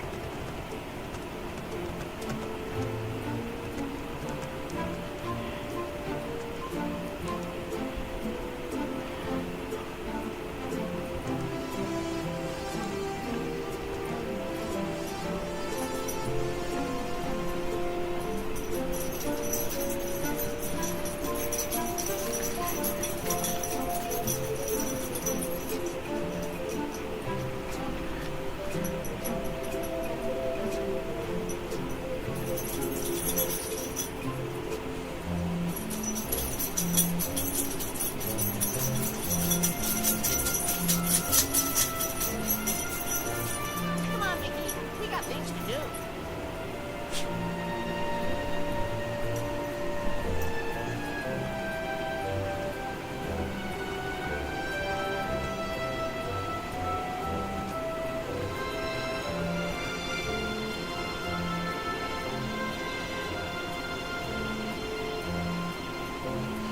Okay, so this hidden passageway is how we get those spinning chests and also some gold fabric, and this game has a lot of secret tunnels and passages underneath Mean Street. I'm just skimming through the video to make sure I'm not missing stuff. Hey, Mickey, let's get going, huh? Hold on, Oswald, I'm watching this video, gotta follow it to a T, remember?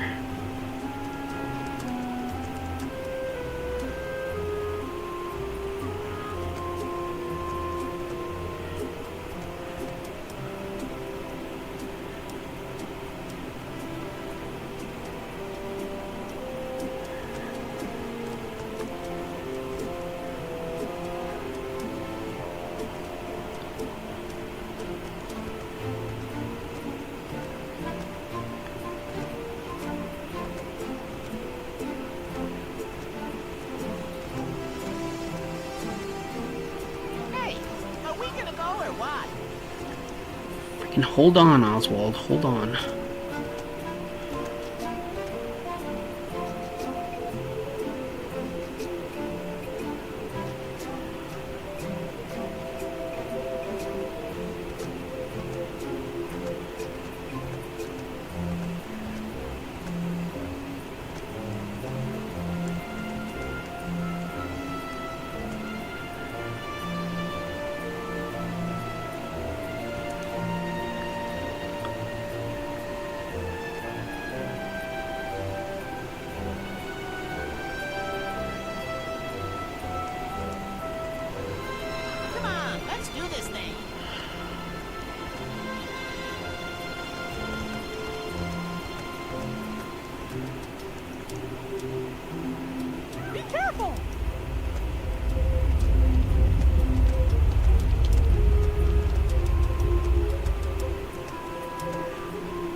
Let's...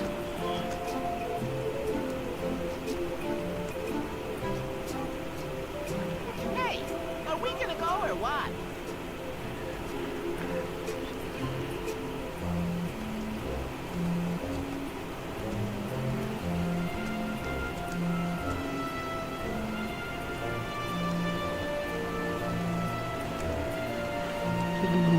I'm fine.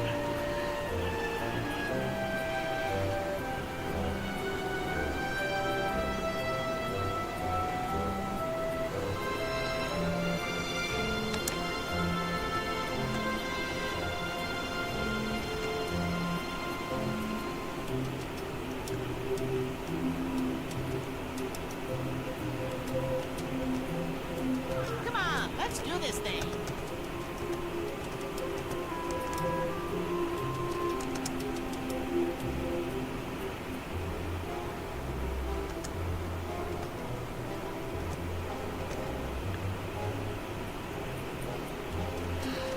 Okay, so we've got quite a bit to do before we can continue on.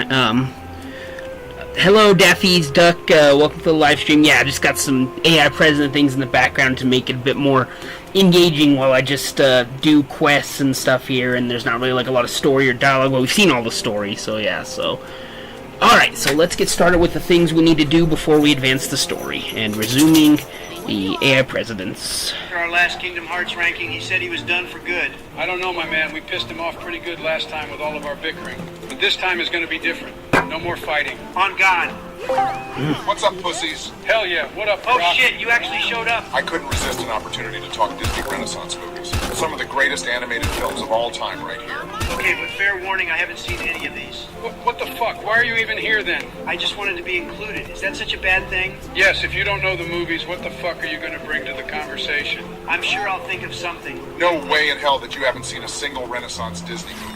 The first on the list is The Little Mermaid. You really mean to tell me you haven't? Oh shit, wait, that's the one with the hot redhead who wears shells on her tits the whole movie. That's a fire movie. S tier. Are you ranking it for the quality of the movie or the hotness of Ariel? Yes. Okay, but how about the quality of the movie itself? It's very solid, a nice movie to watch that doesn't run too long with great characters and an S-tier soundtrack. Under the Sea does slap. Oh yeah, so does Friend Like Me. That's Aladdin. Fuck! Ursula is also a great villain, hella iconic. Okay, but what about Ariel? Sure, I'd let her slap me around with that fishtail all day, but what was her arc? All she really did was sell her soul for a man, and she didn't even learn a lesson. Dumb. It wasn't just about the man, though. He represented her longing for the human world. Stupid. In the song, Part of Your World, she talks about a lot more than just Prince Eric. Yeah, whatever, I really don't care. S tier for Ariel's knockers. There isn't enough water in all of Atlantica to satiate your thirst. Anyway, it is a classic, So, and it kicked off what a new can I era of interest you Disney in today? animation, but it does kind of pale in comparison to many of the others, which usually have a bit more depth to their characters and themes. Thanks for Still a great time, shopping though. the Mean A Street tier. Emporium. What about Beauty and the Beast? Man, Belle is hot, but she's a bit too smart for my taste. We know. We're aware. Piss off. Lol. Beauty and the Beast is gas. A perfect subversion of Disney's classic princess formula. The Beast is the love interest and the dashing hero type is the villain. S tier for sure. Wow, you sound like such a virgin. Coming from the guy who simps over every animated girl known to man. Only the hot ones. Relax, you're both virgins. Neither of you could pull a girl like Belle. You're a classic Gaston. Thank you. And Biden, you low-key look like the Fates from Hercules. My dude, Regardless, I fuck with Beauty and the Beast heavily. Phenomenal characters and great songs. some of the best side characters as well. I love Lumiere. Ooh, and the sexy feather duster. After she turns human, I mean. Right, S tier then. Okay, so now on to Aladdin. Hold up, you're really just gonna skip the rescuers down under like that? I honestly just forgot it existed. But it is still part of the Renaissance. Do you really want to talk about this one, though, Trump? I fucking love the rescuers, okay? Why? Because of the little mice guys. Always running around getting into scrapes. It's Oh, super yes. cute. Thank you which I so mean much in for an innocent visiting way, the not in Mad a sexual Hatter. way. Thanks for clarifying. Those little guys always going on adventures, flying around on that bird guy. What's not to love? Can you name a single character from that movie? Gus, He's from Cinderella. Remy? That's Ratatouille. C tier it is then. I'll kill you. Try it, pussy. I'll roundhouse your ass. Time to talk Aladdin now? Oh, right. Aladdin is pretty solid. My only problem with it is that the genie is the best part of the movie, yet he doesn't show up until halfway through the film. I do like the genie. He's the blue guy, right? How are you about to say you like Genie and then immediately ask a question that suggests you don't know who he is? Dude, I was just clarifying because I Fucking wasn't Robin 100% Williams. sure. Don't act like you don't know. Hold on, shut the fuck up. This is the movie with Jasmine. She's fine as hell on God. This shit is S tier just for her. My brother, why are you so thirsty all the time? Don't come at me just because I know a fine ass bitch when I see one. I can't lie, Jasmine is fine as hell. This is why you're both virgins. Eat my crusty cock, you know Jasmine fucks. Spitting for real. Okay, but the movie as a whole, A tier? Fine. Now the next one up is Lion King, easy S tier, right? Man, it's just Hamlet with lions. Are you serious? I thought you were a Disney guy. How the fuck can you discredit this masterpiece like this? I ain't no furry, so I have no horse in this race. I just think it's low-key overrated considering its Shakespearean similarities. Okay, sure, it's loosely based on Hamlet, but you can't deny the quality of the music, animation, and some top-tier voice acting from icons like James Earl Jones, Jeremy Irons, and Rowan Atkinson. Matthew Broderick sucks, though. Listen, I'm no furry, but Joe, are you fucking dense? Everyone knows this movie is amazing. Stop saying you're not a furry. Nobody here thinks you're a furry. Well, I'm not one, so... See, you saying that just makes me think otherwise. I don't care what you think, Joe. This movie is S tier. What? Ha, get fucked. No, I mean, what movie were we talking about? Uh-oh, looks like the dementia is setting in. I don't understand how we're supposed to trust any opinions from your demented brain, but let's keep moving. How about Pocahontas? D. Well, that was easy. And Hunchback of Notre Dame? Ooh, Esmeralda. Shut your horny ass up. This one is good, but it does have a lot of tonal issues. Those dumbass gargoyles and lots of slapstick humor smushed between lots of really dark scenes. But the dark scenes are so good. Hellfire is the greatest villain song of all time. And Bells of Notre Dame is the greatest opening song. I mean, sure, but overall the movie is a mess. I'm thinking B tier. Not even close. It's gotta be A tier. Agreed. I thought you haven't seen any of these movies. Why start weighing in now? What can I say? I know a good movie when I see one. But you haven't seen them. What do you guys think about Hercules? And Trump, if you just jump to talking about Meg, I swear to God. The fuck is this censorship? Meg is Heike a baddie? Dude. What, if there's one Disney woman that was designed to be fucking hot, it's Meg. Hold on, let him cook. She's fine as hell. And this is a good-ass movie, probably the funniest one on this list. Okay, I will give you that. Phil, Hades, and Pain and Panic all bring lots of good humor to the movie. Oh, and the Pegasus, too. What was his name? Pegasus. Yeah, the Pegasus. What was his name? No, you dumbass. The Pegasus is named Pegasus. Wow, how inspired. So what tier are we thinking? I'd say top of A, better than Hunchback, but not quite on par with Lion King. That's fair. How about Mulan? I personally think it has one of the best stories on this list. And Mulan is a great protagonist. You're just into the cross-dressing part. And Shen is a bisexual icon. Who? You know who I'm talking about, Lord Shen, the general dude. Why would he be called Lord Shen if he was a general? Also, even I know that his name is Shang. Lord Shen is the bad guy from Kung Fu Panda 2, you dementia-ridden fucking goblin. Take your meds. Oh, right, then Shang is the bisexual icon. Gay! Precisely. Let's get back on track. How do we feel about the soundtrack? Man, it is kind of lacking, but Reflection is beautiful and Make a Man Out of You goes so fucking hard. Ooh, yeah, that one makes my dick hard for real.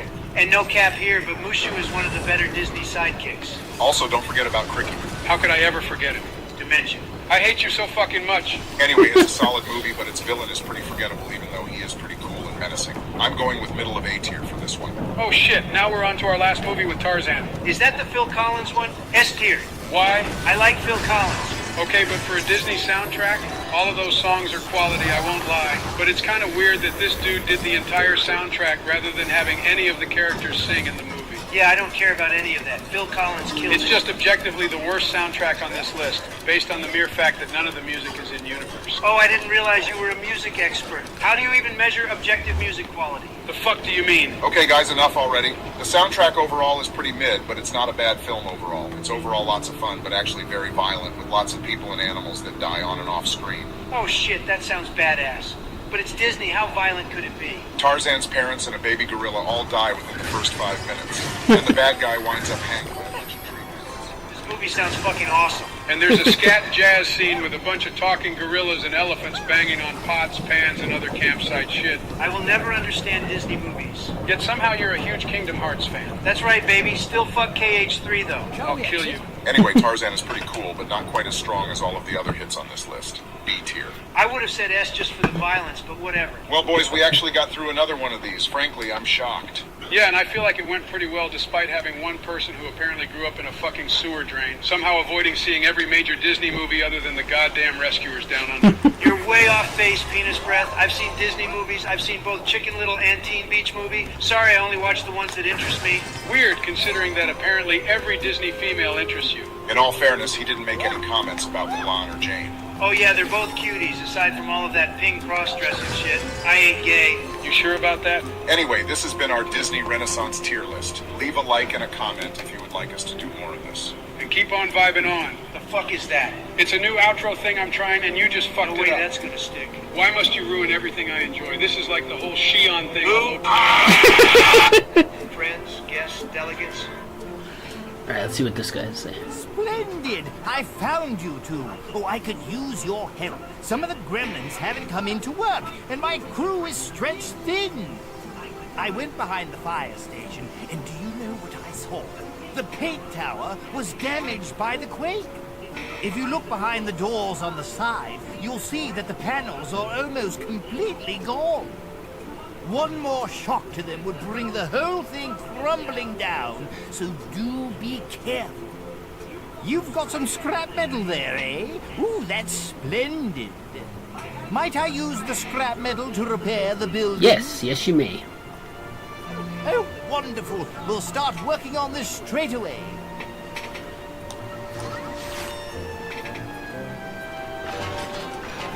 Alright, now we can go in Shall here. we enter the underground? Yes, we shall. So there's 2 more underground entrances we need to fix up and find while we're here to get some of the pins. And we'll need, my understanding is about like 150 scrap metal to do it, but actually it might be more now because like just gave 40 of it to that guy, so probably more like 200. So yeah, so that's what we're shooting for. So so let's see, if he took 40 of the 150 we had, we should have 110, ergo 111.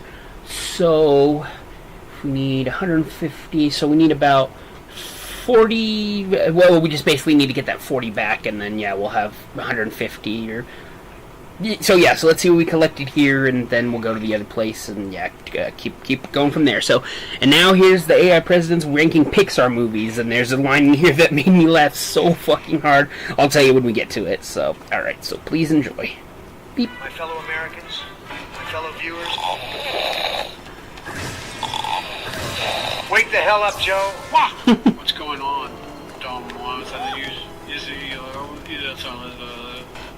Is it time for me to eat my daily ice cream now? God damn it, Sleepy Joe, you ruined the intro, now we gotta restart.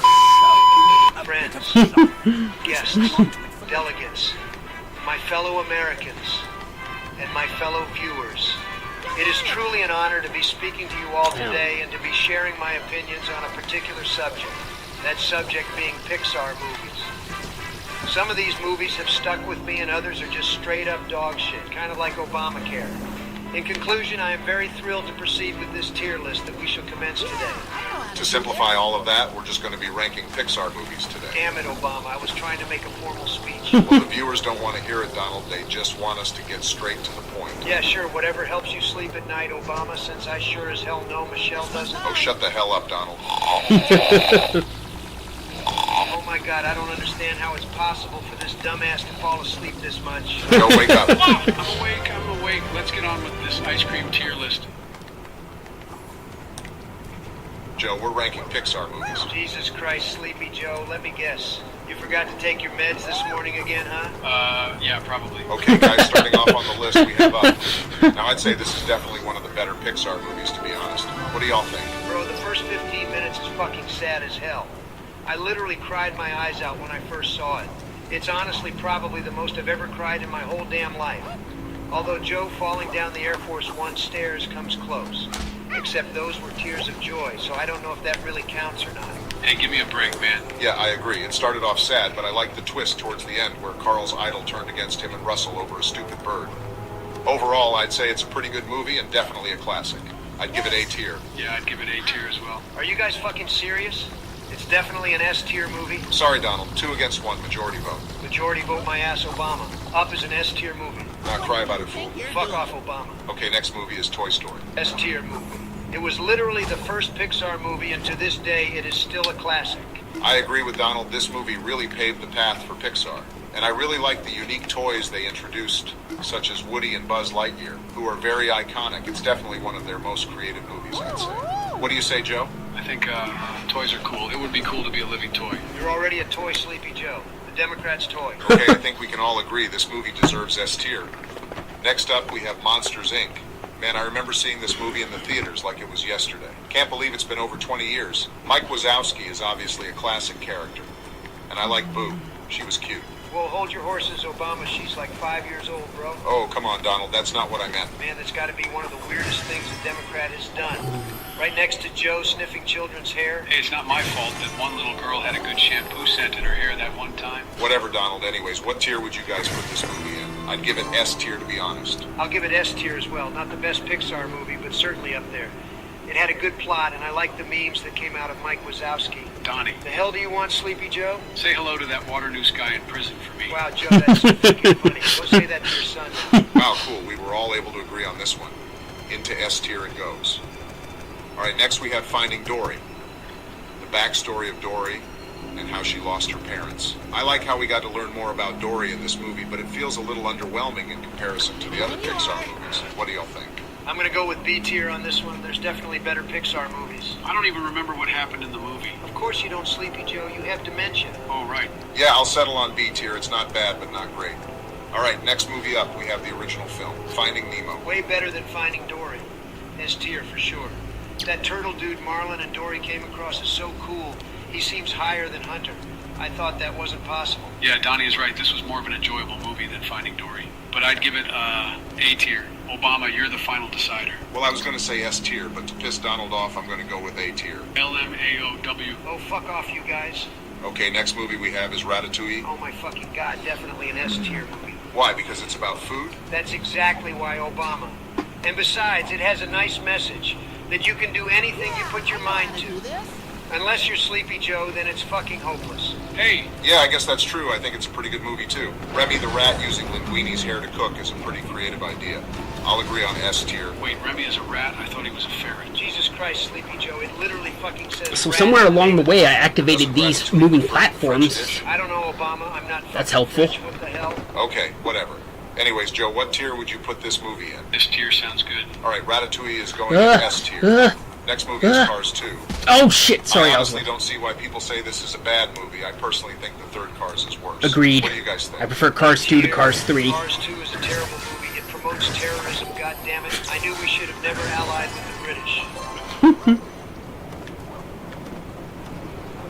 Bro, it's a fucking movie. On another note, cars should not be able to go that fast due to their lack of gas because nobody wants to fucking pay $10 a gallon for gas. I'll give it D tier as well. The original Cars is better.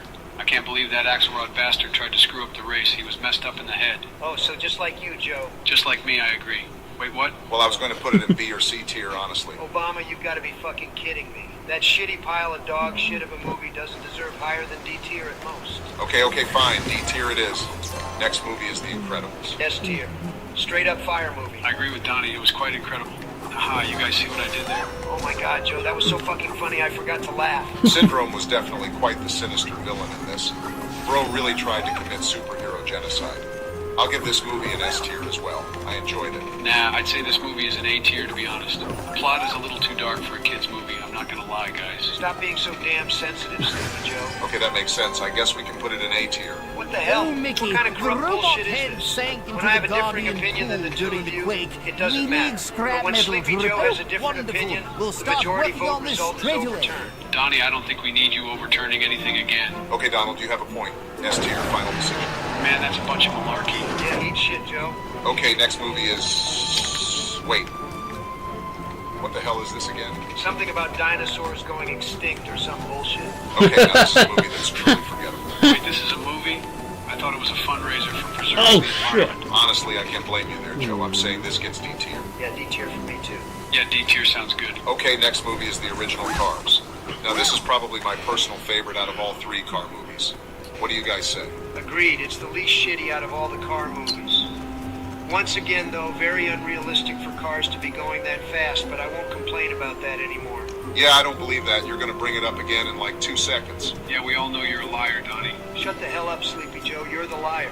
How's fixing inflation going? How's paying taxes going? Guys, settle down. We have to get back to the tier list. Yeah, I know, Obama. If only this clown was smarter. Did you just use the word smart with me? Don't ever use that word with me, Sleepy Joe. Oh, give me a break, man. Both of you quit it. What tier should Cars go in? I think it's a fairly creative movie. It was cool seeing Lightning McQueen had made her first Of beat. course you'd say that, Sleepy Joe. You're trying to lower the importance of high gas prices. Donald, let him finish. He doesn't know how to do that, Obama. You'd be surprised. Both of you shut the fuck up. Goddamn, someone is cranky. Did Michelle not satisfy you in bed last night, Obama? Donald, I swear to God, if you open your fat fucking mouth again. I'm putting this store-bought chocolate chip ice cream in D tier. Shit fucking sucks. Those beta-ass motherfuckers at ShopRite need to eat some real chocolate chip. Joe, you dumb fuck. For the millionth time, we're ranking Pixar movies, not ice cream. Okay, guys, let's stop this That's shit. my Let's favorite move on line to of the tier whole list. What video. tier would Joe put Cars in? I'd put it in A tier. Sounds bad, but it's still pretty good. I'll go with D tier. I'm not a big Cars fan, but it's not bad. Yeah, we can tell. What do you say, Obama? I'll have to go with A tier. A tier it is. Okay, next movie we have is Cars 3. Now, I'd say this is not just the worst Cars movie, but one of the worst Pixar movies in general. Yeah, it's more shit than your presidency, Obama. This movie was wacky. Rare Sleepy Joe. Agreed, it felt very random when that one trainer car, Cruz Ramirez, ended up winning the Florida 500. Like, it was very unrealistic for her to beat Jackson Storm. Yeah, this movie gets a D tier from me. Same here. Okay, that was easy. Next movie is A Bug's Life. I believe this was Pixar's second movie. I remember this movie being good. I certainly remember Hopper's horrifying death at the end. I'll give it B tier. Yeah, man, that part was scarier than Hillary's face. And for that, I'll go with B tier because goddamn, I'm impressed for it surpassing such a feat. I'll go with Okay, moving on to the next movie. Next we have Wall-E. This movie is honestly a beautiful masterpiece. I'll go with S tier. What do y'all think? Yeah, I agree. I really liked Wall-E and Eva's friendship. That was nice. And I also liked how the entire setting of the movie sort of foreshadowed what our future might end up like. Yeah, for Big Mac eating fat asses like you, Donnie. Well, at least I'm still alive. Sleepy, incompetent dumbasses like you were probably killed off. Calm down, guys. What do you rate the movie? S tier, definitely. I'll go with S tier. It was a pretty good movie, I won't lie. Okay, S tier it is. Moving on to the next movie. Next we have the sequel to The Incredibles, The Incredibles 2. Man, the screenslaver reminds me of CNN. They both try to mind-wash people. This movie wasn't bad, but I feel like it doesn't live up to the first. I'll have to go with A tier. Bro, Jack is literally a fucking god in this movie. He can literally disappear faster than Joe disappeared with our military in Afghanistan. And he can also remove those weird-ass goggle things that brainwash people like the fake news trying to brainwash the American people. So what are you rating it? Oh yeah, right, I'll give it A tier too. How about you, Joe? Joe? God fucking damn it, this motherfucker fell asleep for the third time in this video. Jesus Christ, how the hell did he beat me in the 2020 election? Okay, we're just gonna move on without him. Next movie is Monsters University, the prequel to Monsters, Inc. Pretty mid-movie, not gonna lie. Gets C tier from me. Fine by me. Okay, next we have Inside Out. This movie is definitely another creative idea of Pixar. It's cool to see how there were different personified emotions in Riley's head. Yeah, it was interesting. I'll give this movie B tier. I can certainly agree on that. Yay! Next movie is Coco. Oh great, not this movie. How un-American of Pixar to make a movie like this. You know, Obama, I remember this movie coming out the year I was elected like it was just yesterday. I kicked this shit across the border into Mexico where it belongs. Pixar should be promoting America and America only, no exceptions. Okay, so then how about Ratatouille? There have to be exceptions, Obama, we all know that, like my taxes. Right. Anyways, I'd give this movie A tier, to be honest. Ernesto de la Cruz is definitely one of the most evil villains in any Pixar movie. I can't believe he betrayed Hector. So just like how Pence betrayed me when I tried to rightfully take the 2020 election, I see. I'm giving this movie C tier. Okay, well, since Joe is asleep, we'll just put it in B tier to meet in the middle. Fine. Okay, next movie is Toy Story 2. In my opinion, this is probably the best Toy Story movie. I'll give it S tier. What do you say, Donald? Solid S tier, definitely better than the first. Stinky Pete was literally so savage. Okay, S tier it is. Next, we got Toy Story 3. Nah, bro, this movie is straight up garbage. That stupid pink-haired liberal bear tried fucking with my boy Woody and his friends. C tier movie. Yeah, this was definitely a step down from 1 and 2. I'll give this movie C tier as well. Okay, next we have Brave. I'm brave enough to give this movie D tier, and it sucks. Oh, come on, Donald. It wasn't that bad. It was the first Pixar movie to have a female protagonist. Yeah, just another bullshit liberal agenda that they try to sneak into a kid's movie. Okay, well, I'm going to give it B tier. D tier. All right, we'll meet in the middle at C tier. Next movie is Onward. Not a bad movie, but another forgettable movie, to be honest. I'll give it C tier. Yeah, this one was alright. I'll give it C tier.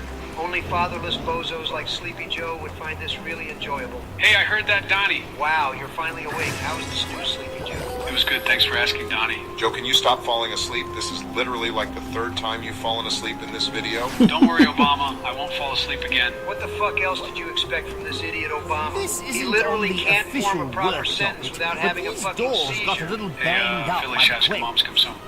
Guys, I what can movie are we probably on fix now? them We're on Onward, Joe. if What you're would you rate it? interested. I'll give it You've C got some tier. scrap Well, I guess metal we all there, agreed on that May one. I C use tier the it is. metal to fix... Oh, Toy Story good. 4 is We'll next. start working Oh on my the god, by doors far right the worst away. Toy Story movie. I lost brain cells in the trailer alone. Yeah, this is for sure the weakest Toy Story movie. Newer Pixar movies have completely fell off. They're just milking the Toy Story series at this point for more cash. This movie is a bunch of malarkey. That's right, Joe. Would you both agree this goes in D tier? Yeah. The people have spoken. Into D tier it goes. Next movie is Soul. Oh, here we go again with the liberal agenda-driven bullshit movies.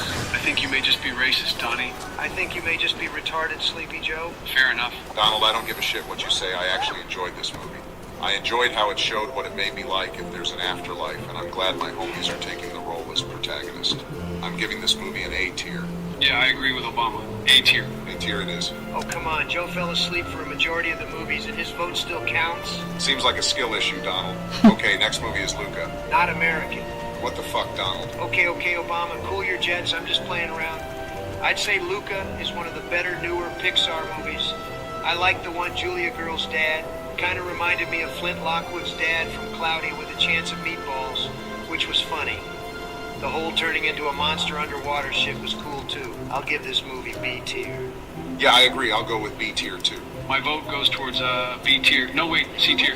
Wait, hold on. B tier. Jesus Christ, Joe, make up your fucking mind. What is B tier? What the fuck, Joe? We're not on Jeopardy. Oops, my bad. That's next Wednesday that I participate in that Jeopardy game. Not What the hell? only You're did you going on restore Jeopardy? the pool, Who the hell but would you want to watch also your helped sleepy us ass play repair the Jeopardy? robot LMAO head. controlled Donnie, I was Thank trolling. you Jesus again. Christ, Joe, just tell us what tier you think Lucas should go in for fuck's sake. B tier, final answer. Okay, B tier it is. Moving on to...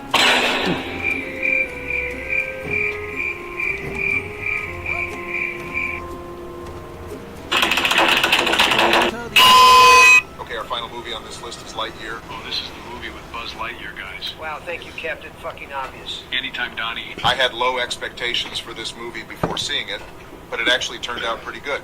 It's cool how they decided to make a movie that heavily focuses on Buzz Lightyear. He's honestly probably my favorite character from Toy Story. I'll have to go with B tier. Man, I thought it was alright. Definitely better than Toy Story 4, though. I'll give it C tier. What do you say, Sleepy Joe? I would say it gets C tier. W, Sleepy Joe. Okay, I can't argue with that. C tier it is. All right, gentlemen, that concludes our tier list for Pixar movies. Thank fucking God, I think I lost around 4,768,921 brain cells in this whole video, thanks to Sleepy Joe. But that's alright, because I'm gonna go dox him now. See you guys later. See you later, Donnie. Wait, what did he say? Now, what is... And now we've got presidents ranking Disney princesses, and Joe is at the helm and has calling himself the Joe Dog and acting all cool and everything. It's really fucking hilarious. So please enjoy. freaking going on, gang-a-lang? We're here with another video, and this time the Joe Dog is going to take you on a trip down memory lane with all these Disney princesses, and I will be ranking them based on how smashable they are. Are we really doing this? Well, we did say he was allowed to do a list like this, and both you and I didn't want to do the Disney princess tier list, so here we are. At least we know that Joe, for some creepy reason, knows all their names and what movies they're from. Oh, I lied about that, but I figured that it won't matter since I'm just going to be ranking them based on how hot they are. Dear Lord, Hey, let's think about this logically. The people wanted this and it'll get crazy. Especially if the Joe Dog is manning the ship. Maybe they were hoping I'd do it or something and actually rank their personalities and how important they were to their movies.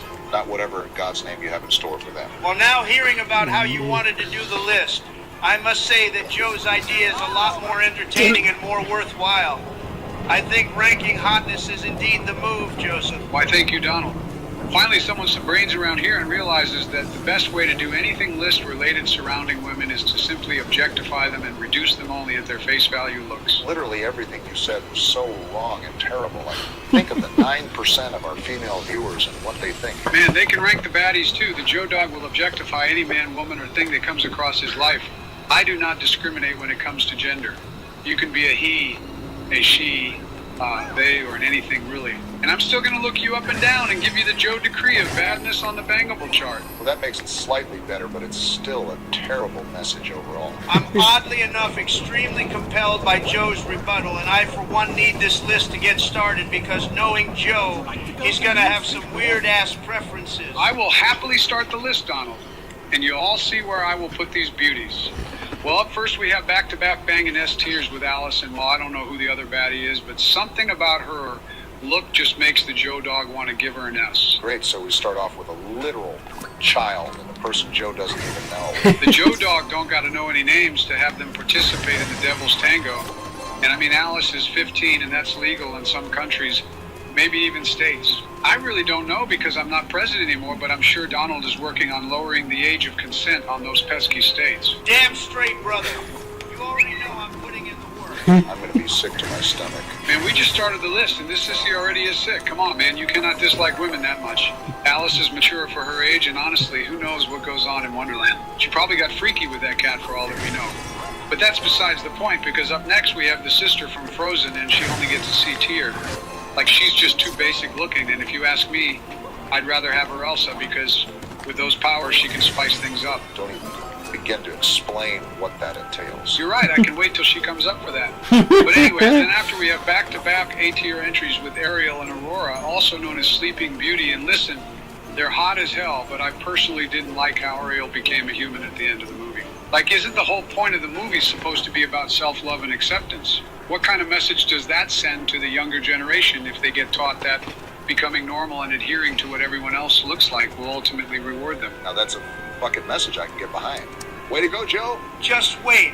I bet he's not finished. Donald is right, because I would have loved to have felt that Mermaid Hussy and done all sorts of freaky things with her tail in the ocean. You know what? I blame myself for even thinking he could be an okay and normal human being. Okay, that explains Ariel, but why does my sexy Queen Aurora not get an S-tier entry? Because she's sleeping, and she'd have no reaction to the Joe Hammer. But that's the best part. Nah, man, only the Joe Dog can sleep post-coitus, and I can't have the two of us just knocked out. But don't worry, because we are back to greatness with our next entry, because Belle is an amazing S-tier, because if she can fall in love with some hideous deformed monster, then she's probably into animals and stuff, so that's how you know she's one freaky gal. I know she'd love what the Joe Dog has, and she'd love me for who I am on the inside, but don't you worry, because I'd show her what a real monster looks like once I get her inside my bedroom. I really feel bad for the viewer that requested this. I can't imagine the look on their face after seeing their princesses get described in such an obscene and disgusting way. They knew what they were signing up for when they requested this. It always goes the Joe way. But anyways, after that, we now have Cinderella, and like, she's only in B tier because she's so dainty and basic, plus I don't like how dainty her feet are. Give me a real woman with some massive stompers like her sisters. Man, oh man, I'd love to have them step on random pieces of food and then have me lick their feet and toes clean after they humiliate me. Joe, you are really messed up in the head, and I only agree with like 50% of what you had to say. The fact that you agreed with half of it is honestly quite concerning.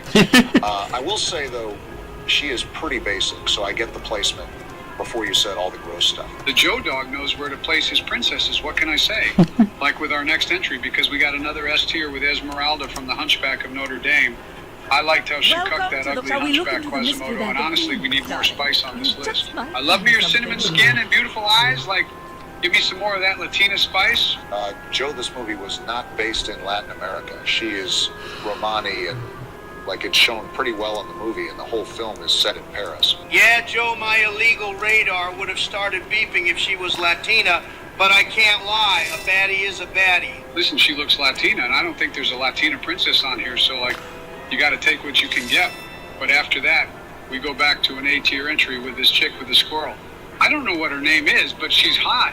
And, like, if she can get that squirrel to get in on the action, then she would get boosted to a higher tier. But for now, she stays where she's at. What could the squirrel possibly do to get in on the action? Well, you know that one episode of South Park with Lemmy Winks, the class hamster? If you know then, you know, and I imagine that squirrel would be in the same spot as the hamster. Those who have not seen South Park are lucky to not know what this entails. More like they're missing out on the fun. Just like those of you who wouldn't rank our next entry in S tier because our curry princess Jasmine is getting up there. I said we needed more color, and listen, if her family could cook some recipes like the ones I saw in our Indian street food reaction video, then hell, I need to wife her up as soon as possible.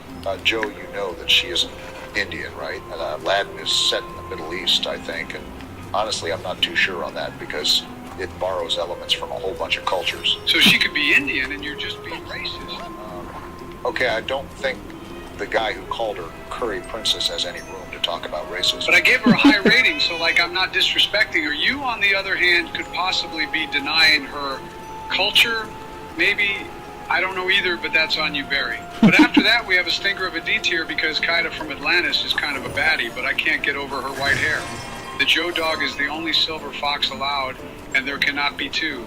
If it were up to me, I'd nuke all of Atlantis because they were doing too much in that whole movie. I like the nuke approach, Joe. But I mean, come on, man. Even if she's a little ethnic, she is still a baddie. Okay, why are you saying she's a little ethnic as deterrent? What does that matter? She's not even a real ethnicity. She's an Atlantean person, and why would you ever want to nuke those people? They're making people with white hair look normal. I want to be the one that stands out the most. When I enter a club, I turn heads, and all the people are like, look at that silver fox that just walked in. Joe, my whole family lineage's life could be on the line, like erase the whole Trump bloodline if I'm wrong. But I'd stake everything in my entire life that no one has ever said that. They probably turned heads because the moment you entered the room, it all just stunk up with the smell of a rotting body. It's a manly smell, and it's called Aura Donald. You need to learn how to get some. Which, speaking of aura, we got that Fox Princess from Robin Hood, and I can feel that behind those innocent eyes. She got some freak energy going on, and she gets an A tier. Rescue more of my brothers than She return back definitely to is one bad girl. Dude, what the hell? And for You your were troubles, against everything on the list, but now your furry ass wants to do it with the fox. Not just any fox, Donald. She is an anthropomorphic fox who is intelligent and therefore can consent to any sort of activities. I would never stoop to Joe's level, though, because I get to know her day by day. I'd love to take her out to wonderful dinners and listen to every single little thing she has to tell me and worship her like a goddess. We'd have an amazing hybrid son who would be half humans and half humanoid fox, and he'd have the best genetics in the world, and I already see him be the best athlete in the world.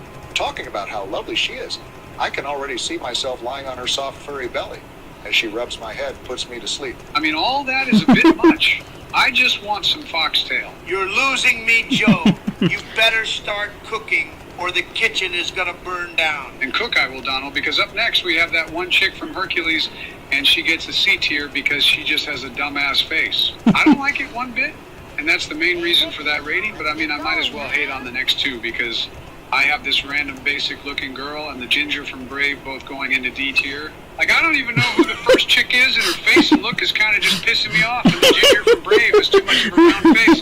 I don't like the way that movie was animated. Okay, That is my favorite line from this one, when he's all like, I don't even know who the other chick is, and her basic look is kind of just pissing me off.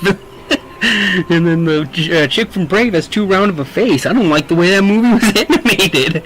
I'm so with him on the animation and Brave and Merida and all that shit, but in case you're wondering, the one that was pissing him off that he didn't know who it was Melody, Ariel's daughter. But yeah, but her look was just too basic that it just ended up pissing him off. That was just, that was so funny. That's so funny. Okay, yeah, okay. Seems like a critique of the movie's animation style rather than anything directly on her. She was pretty good in the movie. I liked her character. Yeah, but she's the polar opposite of what a baddie should be. Unlike our next Islander beauty, because I am giving Moana an A tier entry. She has some nice curls, and I don't know what else to say because I'm just a fan. Let me tell you that her age also got her this high, too. Joe, she's 16, right? That's what makes it so good. Jesus Christ, man. You know, man, I don't know if you have any room to speak after your comments about the fox from Robin Hood. Don't let a brother talk about weird stuff because I'm about to get freaky myself because I have 3 S tiers. Up next, I have Nala, Lilo's mom, and Pocahontas all going into S tier. Okay, this is where I draw the line. Nala is literally an animal. So was the damn fox, but you didn't have a problem with that. That's another This good is one. different So was the because damn foxes fox. Bipedal and they have humanoid characteristics. Nala literally is just a lion. Honestly, her just being a normal lion just makes it hotter. Like, she's already on all fours, but she can talk and stuff. So, like, she's a smart lion, and she'll want to tangle with Down Under with the Joe dog. Lilo's mom and Pocahontas are just baddies, though. I don't even need to explain those two. Damn straight brother on the 2 actual baddies. Need me a Pocahontas or Islander mother in my life. Then I'd really make America great again. See, I think I'm making America hard again with all these rankings of these Disney baddies, and yet You want me again to we get got the balloon another for A you? There tier you go. Princess Island Balloons Wide. are And she is working now indeed if a you need baddie, 'em. but she's like so forgotten that nobody really cares about her. And if she had more clout, then the Joe dog would put her higher, but I feel like she'd cramp my street cred. Joe, you have 0 street cred. If anything, I think your street cred is in like the negatives. But multiply a negative with another negative and you got a positive. Checkmate Donald. You're so fucking stupid. This stupid guy put Jane from Tarzan in B tier? Yes, because she's a baddie. Nah, man, listen, she fell in love with Tarzan, who is a guy who grew up around apes and he probably never bathes, never brushes his teeth, nor has he ever combed his hair.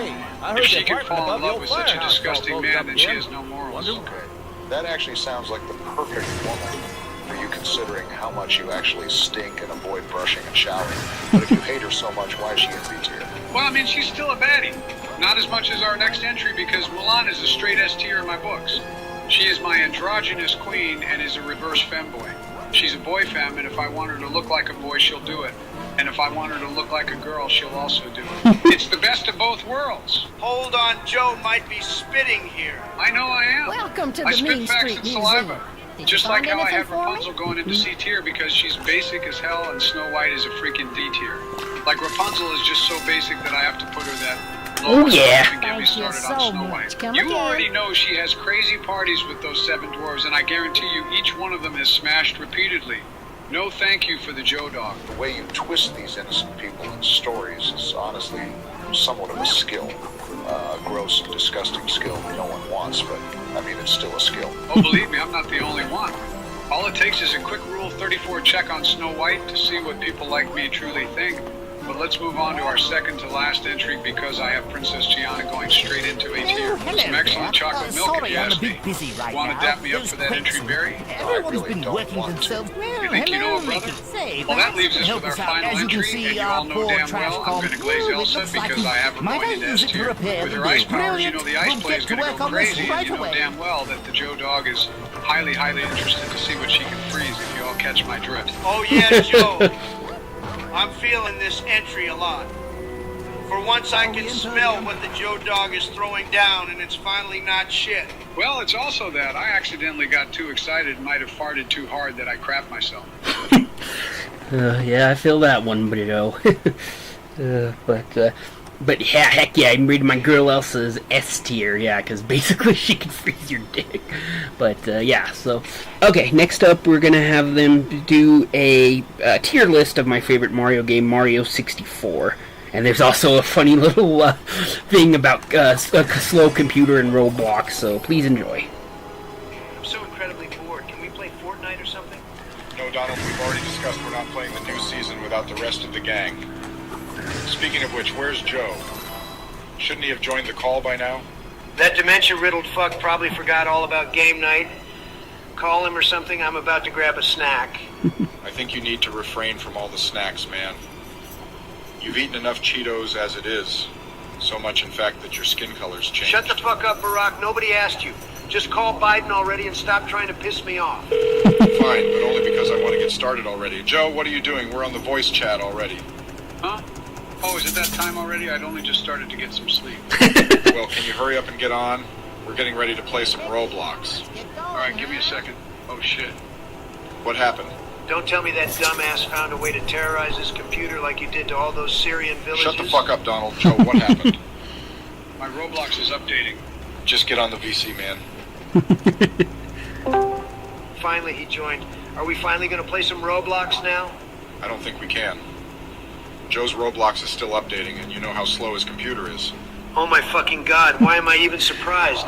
What the fuck are we supposed to do now? Why don't we take a look at the old days? I was playing some Mario 64 before nap time, and I think that it was pretty good. Was that your first time playing, Joe? I would have thought you'd played it before. Of course this old-ass fossil would like to talk about some 30-year-old fucking game. Nobody gives a fuck about that game anymore. Oh, you'd be surprised. I'd say the game still holds up pretty well even by today's standards. Despite the shitty camera, that is. I thought the camera was pretty alright. Games like these didn't exist when I was a youngster. Back when hopscotch was called jumping squares. And we had to use sticks instead of chalk because it wasn't in stores back then. Surprised you remember back that far, Sleepy Joe. Most times you can't even remember what happened 12 seconds ago. Bra fucking vo. Alright, lads, I have an idea. While we wait for Joe's Roblox to finish updating, let's do a tier list. Oh, that sounds fun. I remember back in elementary school, all the boys would chat about which toy they thought was the best. Around that time, though, most toys were out of our budgets, so we'd all go out to the toy store together and look at them from behind the glass. Sometimes, if we were lucky, we'd all pitch in to buy one toy for us to play with together. Look, Joe, nobody gives a fuck about you and your ancient days in a time before Jesus fucking Christ himself. Piss off! Ladies, can we get started? I found a good one. We were talking about Mario 64, so I thought this would be fun. You've all played, right? Yeah, but only because of that scam of a game, Mario 3D All-Stars. Like, why the fuck did you put a $60 price tag on that watered-down, sad excuse of a game collection? Aren't you, like, really rich or something? Why should the price of anything matter to you? Jesus Right. fuck, Joe, haven't you ever heard of saving money? Then again, you wouldn't remember even if you had. Oh, fuck you, you orange shit. Fucking marmalade-looking ass. Oh, he got you good, Donald. Oh, shut the fuck up, the both of you. Are we going to start or what? Alright, fine. First off, a complete classic. Bomb on Battlefield, S tier. Any objections, anyone? None here. Wait, hold on. How do you come to the assumption that none of us want to have some input on this fucking list? Don't you think it's sort of dumb for you to start placing shit wherever you want without asking for our opinions first? Well, where do you think it should be, then? Well, I mean, if you were to put it in S tier, I wouldn't object. That's what you just fucking did. You dumb orange piece of shit. Do you know what the word even means? I guess fruits wouldn't because they don't have any fucking brains. Whatever, S tier it is. Second one, we've got Womp's Fortress. This one was pretty alright. Wouldn't say S tier, though. The whole thing's in the sky. Kind of ruins it. Shit. Every time I have to pass by that piranha plant, it always gets me. So fucking annoying, F tier. And I've got no brain? Did you just hear what this fucktard just said? He's a complete imbecile if he thinks Womp Fortress is F tier. Did you even get all the stars? I've got to side with Donald on this one. B tier? Fuck no, that's way too fucking high. B tier seems like a nice solid place for that level, yeah. Next up's Jolly Roger Bay. Hey there, Mickey. Now this was some actual shit. I like the idea of an underwater level, but I don't know how they fucked it up this badly. That level's one of my favorites, Barack. The little fishy that greets you by the boat is so cute. That's a fucking eel, dumbass. And it shocks you. Anyway, I don't think too highly of this level, but I don't really He's a think that it fucking was eel, that bad. dumbass, and it shocks you. Well, I'll put it in C tier then. Really belongs in F, but we've got mixed opinions. Next up is a personal favorite. Cool Mountains. The penguins really add a lot of ambience, and the race with the mother penguin is goated. I agree with all except that fucking race. Sorry, Oswald. I had to try that shit like 1,000 times before I could beat her. Kept falling off the edge. Shit's annoying. Put it in A tier, though. I guess this one was pretty alright. I'm not too fond of the cold, but the cute little penguins throughout the level made it worth it. Alright, then we got Big Boo's Haunt. This one was pretty cool. I like how they made the mansion all creepy-like with the pianos and the flying books. The amount of booze, This though... level was straight horse ass. All those fucking boos. In the other games, it wasn't much a problem since they were 2D, but this shit was so fucking annoying, you had to look at a boo and focus solely on that one. I know for a fact that you shat your orange ass in that very seat you're in right now. Can you shut the fuck up? The fact that he didn't deny it makes it that much more funny. Oh, piss off, Obama. I know your IP. Quit fucking around, Donald. We both know you won't be showing up, you pussy. You're gonna get the Cheeto dust knocked off your fucking skin. You better stop, like he said. Whatever, put the fucking level in B tier and let's move on. Hazy Maze Cave?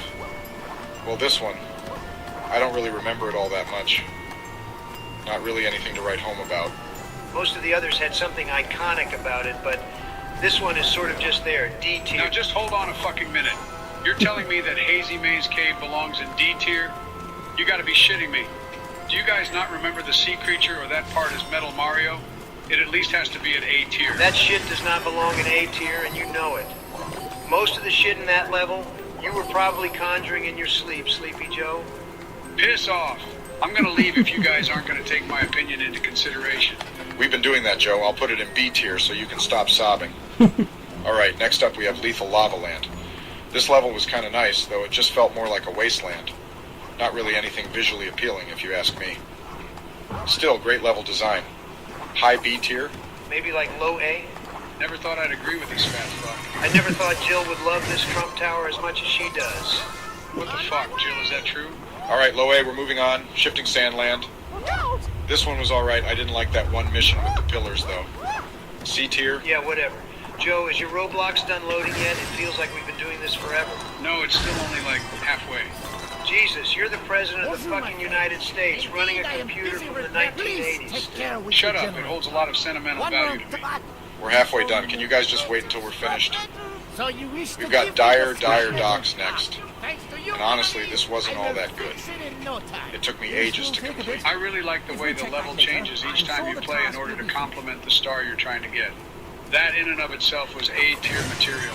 This level made me feel like such a badass, especially with that pole jumping part. You seem to really enjoy poles. Maybe I should inform Melania of this. The fuck you should. Do it and I'll turn your sorry rusty ass to dust. Okay, now we got Snowman's Land. I don't actually remember much of this level, so I'll the two of you talk it out. Snowman's Land. The shell riding part was absolute peak gaming, and that part where you put the head back on the snowman was great. That's the wrong fucking level, you Alzheimer's patient. You put the head back on the snowman in Cool Mountain, not Snowman's Land. Anyway, I'd say this level's like a C tier at most. Bullshit. I think it needs to be an A tier. It needs some love. You're not even remembering the right level, Joe. We're gonna move on, and Snowman's Mountain's going in C tier. Next we got Wet Dry World. This one was pretty alright. I liked how much more in-depth it was with puzzles and not just platforming. It really did keep its promise, being both a water level and something else. Alright, Obama, we get it. Puzzles are your thing, especially since they help you keep your mind in tip-top shape, even after I'll bombing all airstrike those your house if villages. you say another word about that F-tier. bombing shit, I swear. All water levels are F tier. This level was way too damn hard. I almost gave up on completing the game. The puzzles were like made by Einstein or something. Like what the You know best of all since you knew him. You're that old, Joe. Alright, tall mountain. The monkey in this level was really damn annoying, but it was kind of cool how we went on that chase. Sort of characterizing Mario a bit more since his hat is so iconic. I don't know why they added you to the game, Barack, but you're right. High B tier. That's funny, but what's even funnier is that you were about to get impeached before the next election. Fuck off, Obama. Next we got Tiny Huge Island. Now if you need him. I think the first word describes you perfectly, Donald. Jesus, shut up. Anyway, this level was alright. I liked the aspect of both large and small versions of each enemy. And on top of that, the size of the actual island changed too. This level was not alright, Barack. For fuck's sake, they reused the same music from Bomb on Battlefield. This shit was so boring. Who gives a fuck about tiny and large enemies? Put me to deep sleep, call me Sleepy Joe, D tier, and I won't accept anything higher. Whatever, I'm putting it in B tier. No, the fuck you aren't. This is my list, so we're following my rules. Tick-tock clock. This one was pretty good too. I liked the concept of the platforms moving at a different rate, depending on the time on the clock. Not only did you restore the pool, but you also helped us repair the Platforming robot is only else. possible at a Thank you certain again. interval, stretching out the length of gameplay. Shit tier. I'll just put it in C tier so we can move on to Rainbow Ride. This one is more linear and still pretty good, just not like the others. I'd probably vote for C tier. Wait, where's Joe? I just realized he hasn't been talking. That old ass geezer probably forgot to take his pills again. He needs to take pills to remember to take his pills. How funny is that? What happened? I must have dozed off. Again, why am I even surprised? You can't force your eyes open long enough to complete a tier list. Joe, we're almost done. We have this last level. Shall we enter the underground? What's your opinion on Rainbow Ride? Well, let me think. Jesus fuck, Joe, we don't have all fucking day. Sit your shitter down, feller. Rainbow Road was a pretty alright level, but mostly mid. C tier? Alright, C tier it is. And with that, the tier list is done. Well, I mean, there's like the special stages and the DS levels, but... No, I'm done. I just want to play Roblox. That's what we're here to do. It's because of Sleepy Joe over here that we couldn't do it to begin with. Look, I'm sorry, I didn't know there was another update. I literally just updated it last night. When is it not night for you? You're always fucking sleeping. You might as well be dead. Well, I'm gonna go ahead and eat dinner with Michelle. I'll call you guys later. Yeah, I'll go ahead and log off too. Damn, my Roblox is still only 60% done. Oh my fucking god, I'll have it running while I sleep. Jesus. Right, now the presidents are gonna rank Sonic games. Fucking Christ, Joe. Sonic won the first one in a tier. Get the fuck out of here. Take your fucking meds, Grandpa. I have to agree. I think Sonic 1 is a decent platformer, especially... Are you fucking kidding me, Obama? You know what came out in 1991 besides Sonic 1, Super Castlevania 4, give me a break? There are precisely 2 good zones in the game. Green Hill Zone and Starlight Zone. The rest are all shit. Not even going to mention the cancer that are the special zones. Listen, you fat orange fuck. Sonic 1 is the only classic Sonic game that I would consider challenging. Now, I don't believe it is the best, but I like it for the challenge. Your election-denying ass probably got filtered by Labyrinth Zone. Bullshit, Pedo Joe. I'm able to beat the game with all 6 Chaos Emeralds on my old Genesis. Your ancient ass probably can't even make it out of Marble Garden. Look, Joe, I appreciate Sonic 1 for its challenge, but there's no way I'm putting that shit in a tier. Maybe B at best. Fine, whatever. Let's just move on. Now on to Sonic 2. Pretty sure this is, at the very least, a tier high. Best game in the franchise, S2. Game is easy as fuck and puts me to sleep, and the quality nosedives once you reach Metropolis Zone. B tier. Sleepy Joe, are you serious? You complain about the game's difficulty, then say it goes to shit once you reach the actual hard part. You goddamn idiot. And you complain about Sonic 1's special stages when Sonic 2's has the fucking half pipe. You child-raping Epstein flying ass can't even make coherent arguments. Name me one stage in Sonic 1 that's as good as Mystic Cave Zone or Chemical Plant. That's right, you can't. Hell, you probably forgot about the stages that are in Sonic 2. Your Alzheimer's is probably setting in. Settle the fuck down, Donald. Joe is right, Sky Chase Zone and Wing Fortress Zone are pretty horrible. I'll give it an A. You people don't know good taste. If it hit you in the face, you apes will probably put Sonic CD below A tier. Sonic CD is fucking annoying. You can never convince me Wacky Workbench is a good zone. Wacky Workbench is the weakest part of the game, but the Japanese OST is the best in the franchise. I agree with the Donald A tier. At least... Thank you, Joseph. You know you may be an old demented child sniffer, but it's nice we can find common ground. Back in the 90s on the OG Sega CD, I remember getting all the time stones and getting to Metal Sonic after I had sex with 2 Russian hookers. Sonic CD at least belongs in A. Sonic CD is like half annoying shit and half good stuff. I like the idea of time traveling throughout the zone and the environments and layout changing as a result. But getting the speed to do it is hard to maintain since the level design is so buns. Boo-hoo, you have to learn the level layout of a Sonic game to play well and do the extra content. Cry me a river, Barack. These games were made to be replayed and mastered. You know what, Joe? That's probably the smartest thing you've said all month. Maybe your mental decline ain't so bad. How the hell can you guys enjoy the level design of CD? I'm not giving CD anything higher than B tier. You know what? We live in a democratic society. All those in favor of putting Sonic CD in a tier say aye.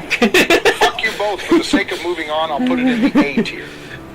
But to be honest, I'm surprised Trump didn't try to overturn the vote. Fuck off. Okay, now on to something we can all agree on. Sonic 3 and Knuckles the cream of the crop. Easiest S tier of my life. The game is too long and gay. Sonic 2 is better, not to mention it's split up into 2 games, so really we should look at Sonic 3 and Sonic and Knuckles individually. Donnie, I know you say a lot of fucking dumb shit, but that is the most room temp IQ take I've ever heard. Brock, frankly, Sonic 3 and Knuckles is overrated. Shut the fuck up. You have the best lineup of zones in the entire series, an OST done by Michael Jackson. An amazing story for a 2D mascot platformer with no dialogue, visuals that push the Genesis to its limits, and the introduction of Knuckles. There is no other place for it other than top tier. It is the culmination of everything that the original Sonic team learned during their prime. To be fair, Sandaplis was pretty ass. Skill issue, get good shitter. Sonic 3 and Knuckles is top, and that's final. Jesus Christ almighty. Okay, now on to a game that we can all agree on. Man, how did Sonic Team get 3D so right on their first try? To be honest, I'd rather play the Sonic, Tails, and Knuckles levels rather than Mario 64. Adventure is A tier. Okay, let's not go that far, but I agree Sonic Adventure is A tier. Really, the only parts that I don't like are Big's levels, which honestly are not so bad by its own merit, it just doesn't fit with Sonic. Glad we can all agree. I hope we can also agree on the other top tier 3D Sonic. Get the fuck out of here, oh bummer, Sonic Adventure 2 top tier. You only like it because you can self-insert as Shadow F tier easy. What the fuck is that supposed to mean? I swear to God, Donald, I'm gonna jam my foot so far up your... Wait, what are we talking about? Take your meds. Yeah, you guys are right, 1 second. Okay, Sonic Adventure 2. The game is pretty dog shit. The speed stages are just linear hallways with no alternate routes. The treasure hunting has that stupid-ass limitation for finding only one emerald. And the mech stages, dear God. Obama, you only like those stages because it reminds you of drones striking Middle Eastern children like in the good old days. Fuck both of you for the sake of the tier list. I'll put this in B. Sonic Heroes never played it, how is it? Easiest F tier of my life. You have to beat the same fucking game 4 times to get the true ending, and the special stages are cancer-inducing to play. Not to mention those slippery ass controls, and even the music is weak. Can you even compare what I'm made of to Open Your Heart or Live and Learn? Nope, you can't, dog shit game. Agreed, now on to another shit game, Sonic 06 Easy F tier. I'm not gonna lie, Sonic 2006 is a guilty pleasure of mine. Explain, you stupid election-denying retard. Whenever I play Sonic 06, I roll a fat-ass joint and glitch hunt. I'm always laughing my ass off seeing how the game breaks itself. Plus, the multiplayer is pretty keno. I used to play with Trump Jr. all the time in the White House. I'd play as Silver and fling him into bottomless pits. He'd always cry and shit. So basically, you lobotomize yourself into enjoying a shitty game and bully your son in the co-op. Yeah, pretty much. You guys gotta come to Mar-a-Lago, Florida, so you can try the multiplayer. I'd rather staple my wrinkly ball sack to the ceiling. I'd come over if we were playing Sonic R on the Saturn. None of that Gems collection shit, though. Did Geriatric Joe just shit on Gems collection? Focus, boys. Sonic Unleashed is personally one of my favorite games in the series. Personally, I'd give it an F. Truly the last Sonic game with soul, beautiful art style, fantastic story, and a wonderful globe-trotting theme. The Werehog is fun, and its platforming really isn't that bad. Also the most challenging 3D Sonic game to date, which for real ones is a bonus. Dog shit game. Oh man, I love running down boring ass straight lines during the day and doing gay God of War Skill rip-off issue. combos at night. C tier at best. Your dumbass likes 06. Anything you say is fucking worthless. Barry put that shit up in S tier. Hell nah, Chief, this shit ain't GOAT material.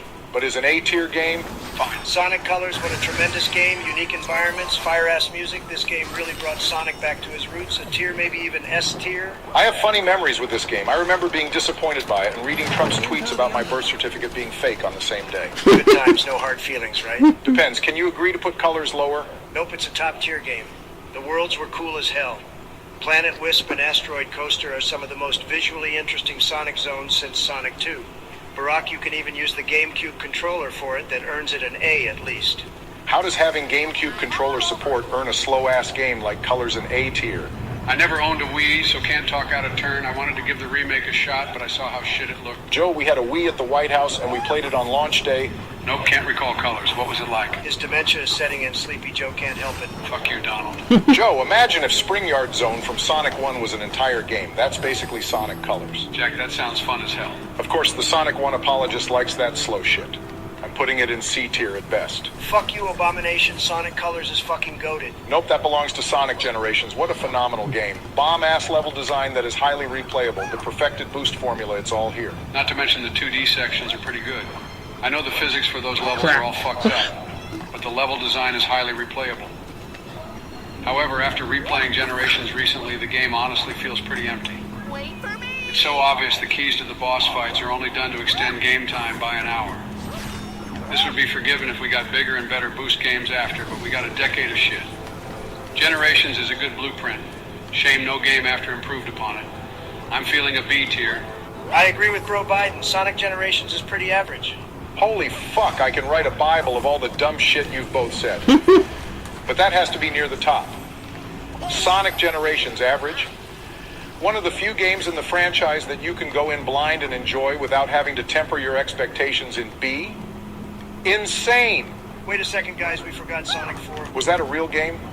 I honestly thought my memories of it were a fever dream. Sadly, no. Sonic 4 episodes 1 and 2 are so awful even I can't even forget about how horrible they are. You know what? Forget I said anything. Let's just give Sonic Generations a B and move on. Fuck you guys, Gens is Peak Boost Sonic. Oh shit, Sonic Lost World. That's the one Baron's autistic ass was obsessed with. That game sucked, though. I'd give it a D. Does Sonic Lost World have any fans? Why would anyone think highly of this Mario Galaxy rip-off baby shit? Baron likes it, but to be honest, that kid can enjoy anything if he spends enough time with it. You talking about yourself, Donald? Fuck you, China Joe. At least my sons don't smoke crack and molest their cousins. Shut the hell up. Back on topic. Sonic Lost World is an easy D tier. Agreed. Honestly, same can be said for Forces. The game was complete and utter garbage D tier. Honestly, the only thing I recall about this game is that during one of the cutscenes I was reading Trump's Twitter post where he threatened Kim Jong-un with nuclear war. Kim Jong-un is fucking bitch-made and piped down after I threatened to turn his shithole country into the world's largest parking lot with nuclear hellfire and stealth bombers. He was like that motherfucker Infinite. Just a whiny, retarded edgelord that gets blown the fuck out by Sonic and Egg Chad. Joe, little word of advice, you should just threaten Putin with nukes. If he keeps that shit up in Ukraine or wherever the fuck he is at this point, just baptize him and Russia with a few ICBMs. Maybe after we rank Frontiers, personally, I'd give it a C. Agreed, the game is way too fucking easy and the world is boring. Trump the bosses were fucking great and the world was not empty. Yeah. It was great looking for enemies to fight, finding the Chaos Emeralds, and while the combat is easy, it's still really fun. Barry, I beg, please play any platformer besides Sonic shit. Sonic Frontiers put me to sleep. To be fair, that really isn't a hard thing to do. Fine, I'll put it in C. Donald, you obese orangutan-looking fuck. I'm gonna call a tactical nuke if you keep this up.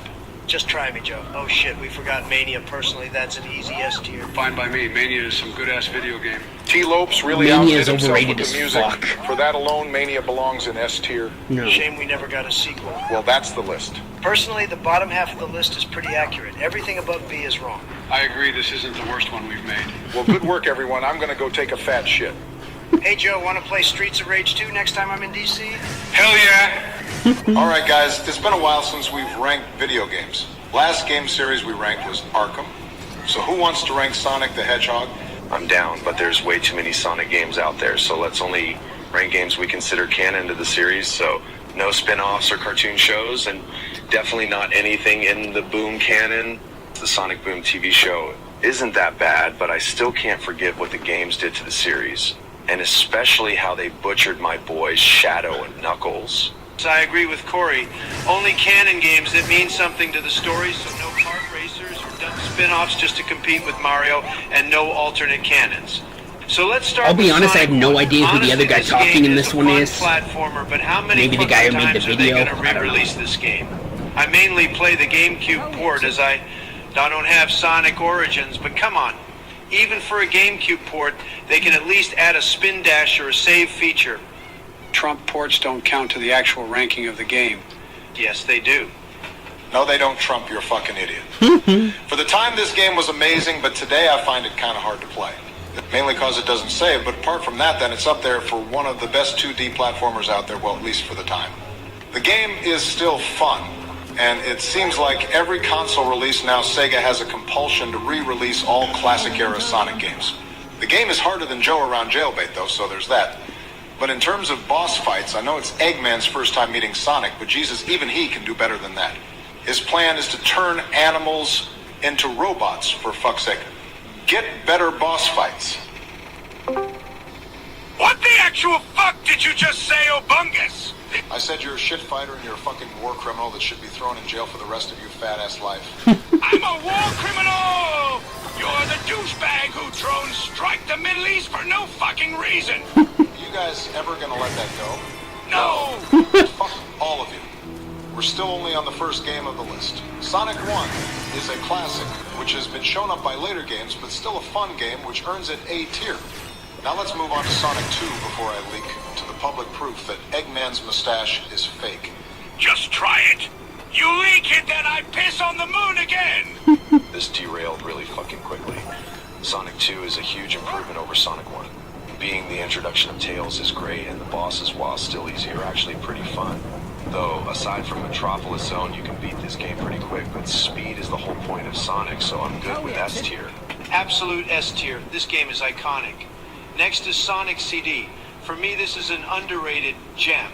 You gotta give it credit for being the introduction of Amy and Metal Sonic, and if I'm being honest, this is the most fun I had playing a classic Sonic game. Everyone says 3 is the best, but for me, CD is just a more fun experience. I don't know. Maybe I just haven't played Sonic 3 enough, but CD will always be my favorite 2D Sonic game. Well, was until Mania came out, but we'll get there when we get there. I followed about half of that, but I agree with what the Orange Man said. CD is also my favorite classic-era Sonic game. That animated opening was awesome, and Sonic Boom is such a catchy song. Even if Crush 40's version is better, but that's no competition. The boss fights may be the easiest of the classic era, but that Metal Sonic fight was fucking amazing. Plus, it's cool seeing both the future and past versions of levels through time travel. Well, if the fat asses both agree, then I guess CD goes to S tier. Okay, next is Sonic 3 and Knuckles, the fan favorite.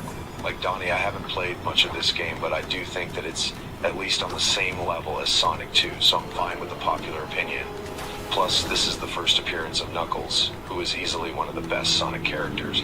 But still, fuck you Sega for just making him an idiot instead of the badass he really is. The fucking disrespect Knuckles gets now. Knuckles deserves way better than he gets now, but this game may be the best he's ever been. The fact that a mascot platformer with no dialogue can have such a great story, and the fact this game is so big that it needs to be split into 2 games tells you everything you need to know. S tier it is. Now let's finally get to 3D Sonic and talk about Sonic Adventure. This game is aged like Knuckles' character. The graphics and the cutscenes look like complete dog water, at least for Sonic, Eggman, Tails. Big and Knuckles don't look too bad, but when Sonic talks in this game, it's like his mouth is trying to eat his whole face. Not to mention Big's levels may be the death of me. Sonic Adventure deserves C tier, but I'm saying B tier only because it's the first real 3D Sonic game. Joe, you need to shut the fuck up. Of course the graphics look like that. Sega had never made a game with cutscenes like that before, so it's excusable. Big's levels aren't even that bad, they just don't fit with Sonic, and to me, Big offers the solution to solve Knuckles. Just make Big the comic relief and make Knuckles a badass again.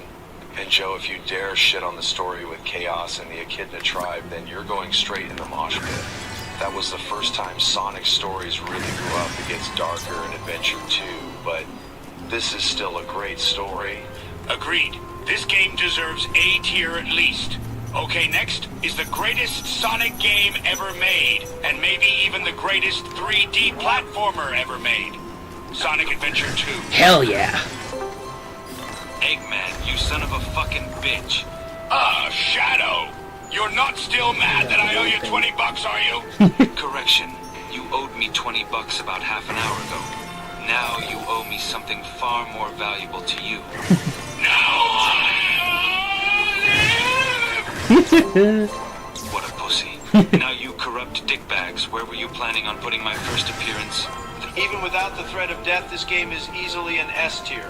It's the best Sonic game ever made. What the it has heck? the best story and a mascot platformer, and all of that can be attributed to Shadow. Easily the best Sonic character, as he's the only Sonic character who actually gets real character development. Not to mention he's the textbook definition of a badass. Not to mention this is the first appearance of Rouge the Bat. Joe, you need to be very careful with what you say next. What? This time she isn't underage, and also that bat was fucking made to turn people into furries. You've made your choice, you fucking pervert. Chaos. Brazilian wax. Ow.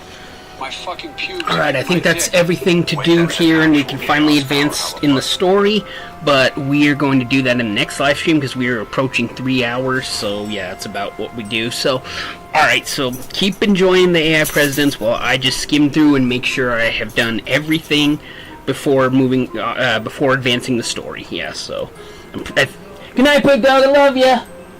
See you tomorrow. Okay, so I think I've done everything, but I'm just gonna double check here, so yeah. Okay. Did you do that? I'm the ultimate life form. I can do whatever the fuck I want. Now let's just move on to the slippery shit turd that is Sonic Heroes. Shadow has a point about this game being slippery as fuck. The amount of times I've tried to homing attack and ended up falling to my death. But this game still isn't bad. Metal Sonic was fucking awesome. And the Team Dark story was awesome with how Shadow got resurrected. So I'm thinking at least B tier. You have to beat the game 4 times with all the Chaos Emeralds and those migraine-inducing special stages just to beat the game. Good point, C tier it is. Next is Shadow the Hedgehog. To be honest with you, this game is way too overhated. The gameplay isn't even close to bad. The story with fleshing out Shadow's backstory was more than welcome. The bosses were actually pretty fun. The soundtrack fucking slaps. The gunplay is insanely fun. The multiplayer is fucking awesome, and the darker tone isn't as cringy as everyone says. Hate me all you want, but I think A tier for this game. Shadow needs another game to himself. You do have to beat the game 10 times to get the canon ending, but at least it's not like Heroes where it's just the same levels. Thanks, Donnie. I think you covered everything. It may be controversial, but I love this game and am more than happy to put it in A tier. Next is the big one, the Sonic 06. Okay, we all know this game is a glitchy mess that made Sonic make out with a human woman even though he's a fucking hedgehog. But a lot of people do forget that this game did get a lot of story elements right. This is the best written Shadow has ever been in a Sonic game. He's not just an angry edgelord, he actually cares about people. Silver is one of the most overhated characters in the series, but he's still an interesting character. And we all know that Methylis is easily the best Sonic villain of all time. He needs to come back someday. That day is far closer than you think, Corey. How the fuck are you still alive? Some things like me are beyond you, Shadow. How are you, by the way? Still staring at Rouge's tits and crying over Maria like the little emo bitch you are? I'm a little emo bitch? You're the fucker who copied my Shadow and literally died because we blew a fucking candle out. To be fair, Methylis, it was a really shitty way to leave the franchise. You really think that was my decision? I fucking murdered Sonic just to make some whiny bitch cry. No, it wasn't you, Shadow. Fuck off. After I killed Sonic, by the way, how It's many my other boy friends can Nephilis. say they did that? Exactly. That's right, none. Nope. That's Then why I he's my merged favorite. with Iblis and became a fucking god. And then the same whiny bitch makes out with Sonic's dead body. What the fuck, by the way? And then suddenly he's alive again, and then I die from a fucking candle. Fuck you, Sega. Just for the writing for Shadow and me alone, I think that Sonic 06 can squeeze into C tier. Any objections? The story outside of Sonic and Elise is still pretty good. Eggman does look like a haunted puppet cosplaying as Eggman, though, but at the very least, he's not the main villain of this game. Now, are you guys okay if I just put Sonic and the Secret Ring straight into F tier and move immediately to Sonic Unleashed?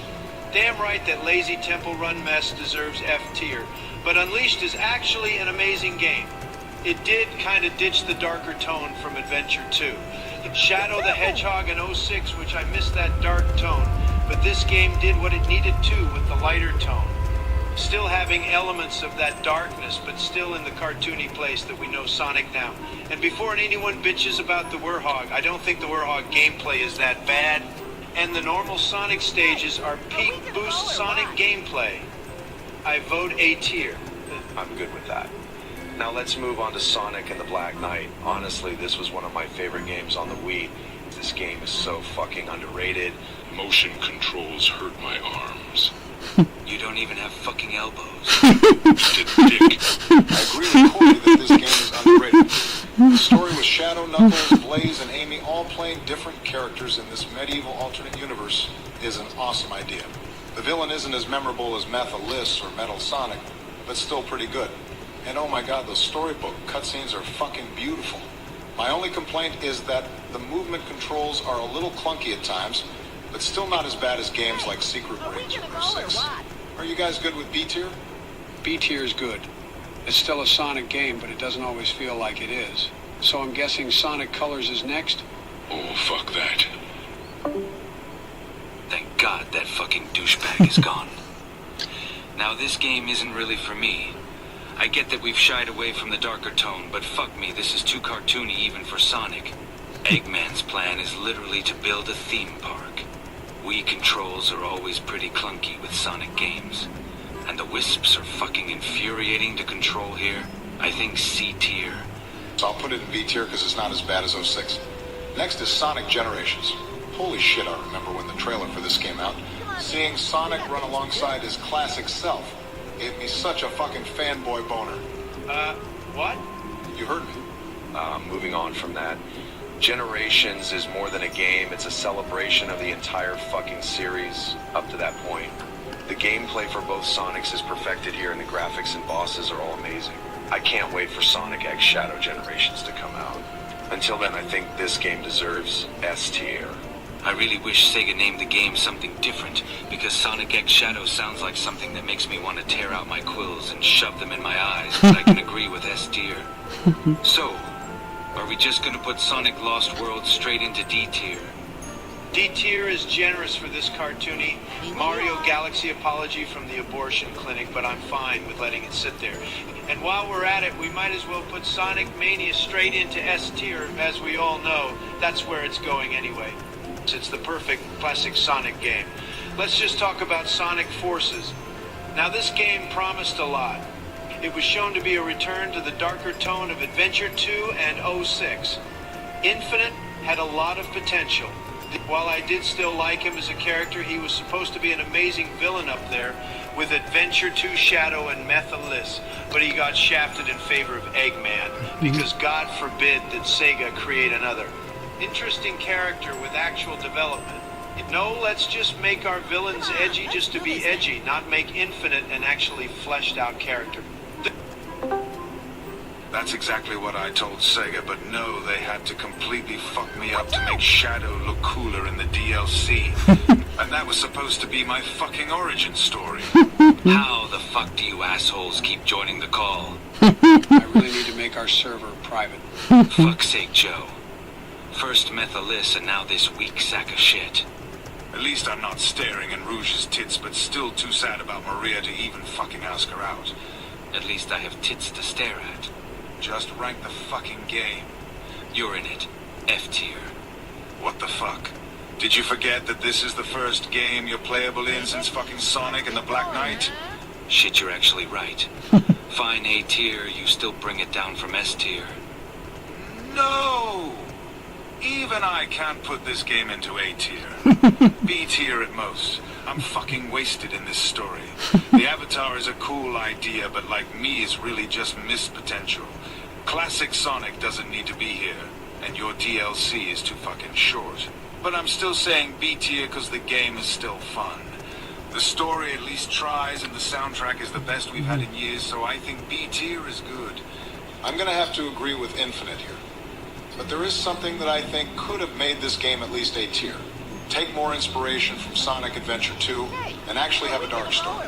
Whereas the main story is still Sonic and the Avatar, fuck classic Sonic doesn't need to be here. And then have a second story where you play the story as Infinite. It could have been a cool way to make the game darker and flesh out Infinite's character more, but we're stuck with B tier. So next is the most recent game, Sonic Frontiers. This was the game I was waiting for. Every character is done justice here. Tails, Knuckles, Amy, even fucking Big. The story is a bit hard to follow, and the controls did take some getting used to, but I've been waiting for an open-world Sonic game for years. I'd say A tier as it's amazing, but still not on the same level as Adventure 2, but then again, nothing is.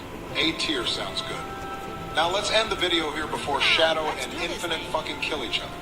Remember to like and subscribe and all that shit. President's out. What is going on, Gang-a-Lang? We are back with another tier list, and this time around I am going to be ranking various video game genres. And I felt like it was time to get back into some gaming-related...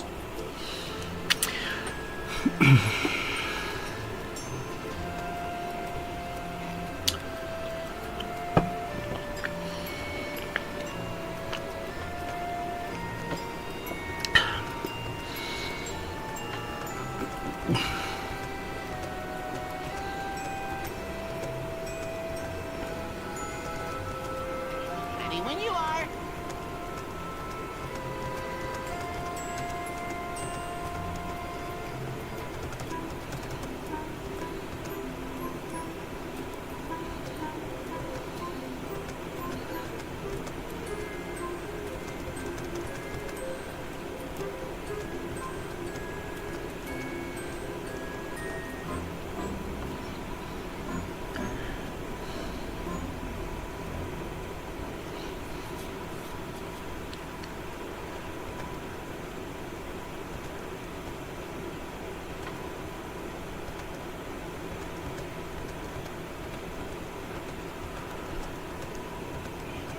Frankie, let's get going, huh?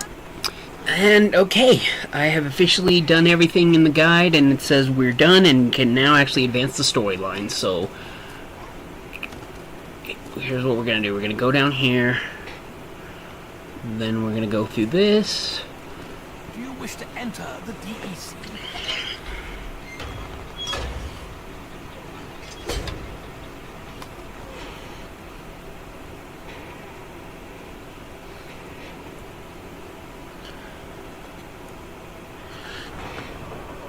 This is where we'll advance the storyline, but for now we are going to quit the game.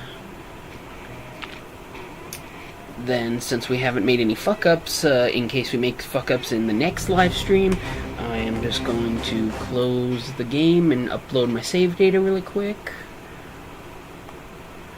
Yes.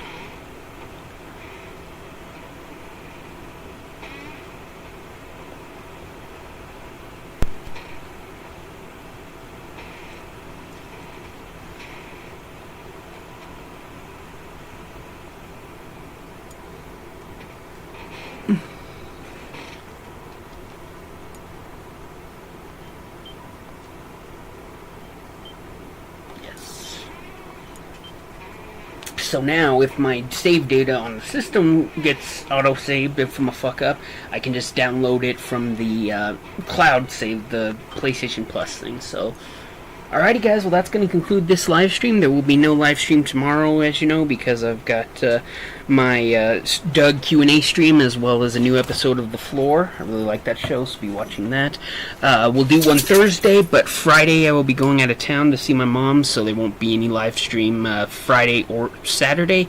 Maybe Sunday night, we'll see, but until that time, guys, if you enjoyed the video, drop a like, let me know in the comments what you think of the game, share this video with your friends, subscribe, and hit the notification bell so you don't miss the next live stream. And until next time, guys, this is the Ultimate Frozen Fan, signing off. Peace.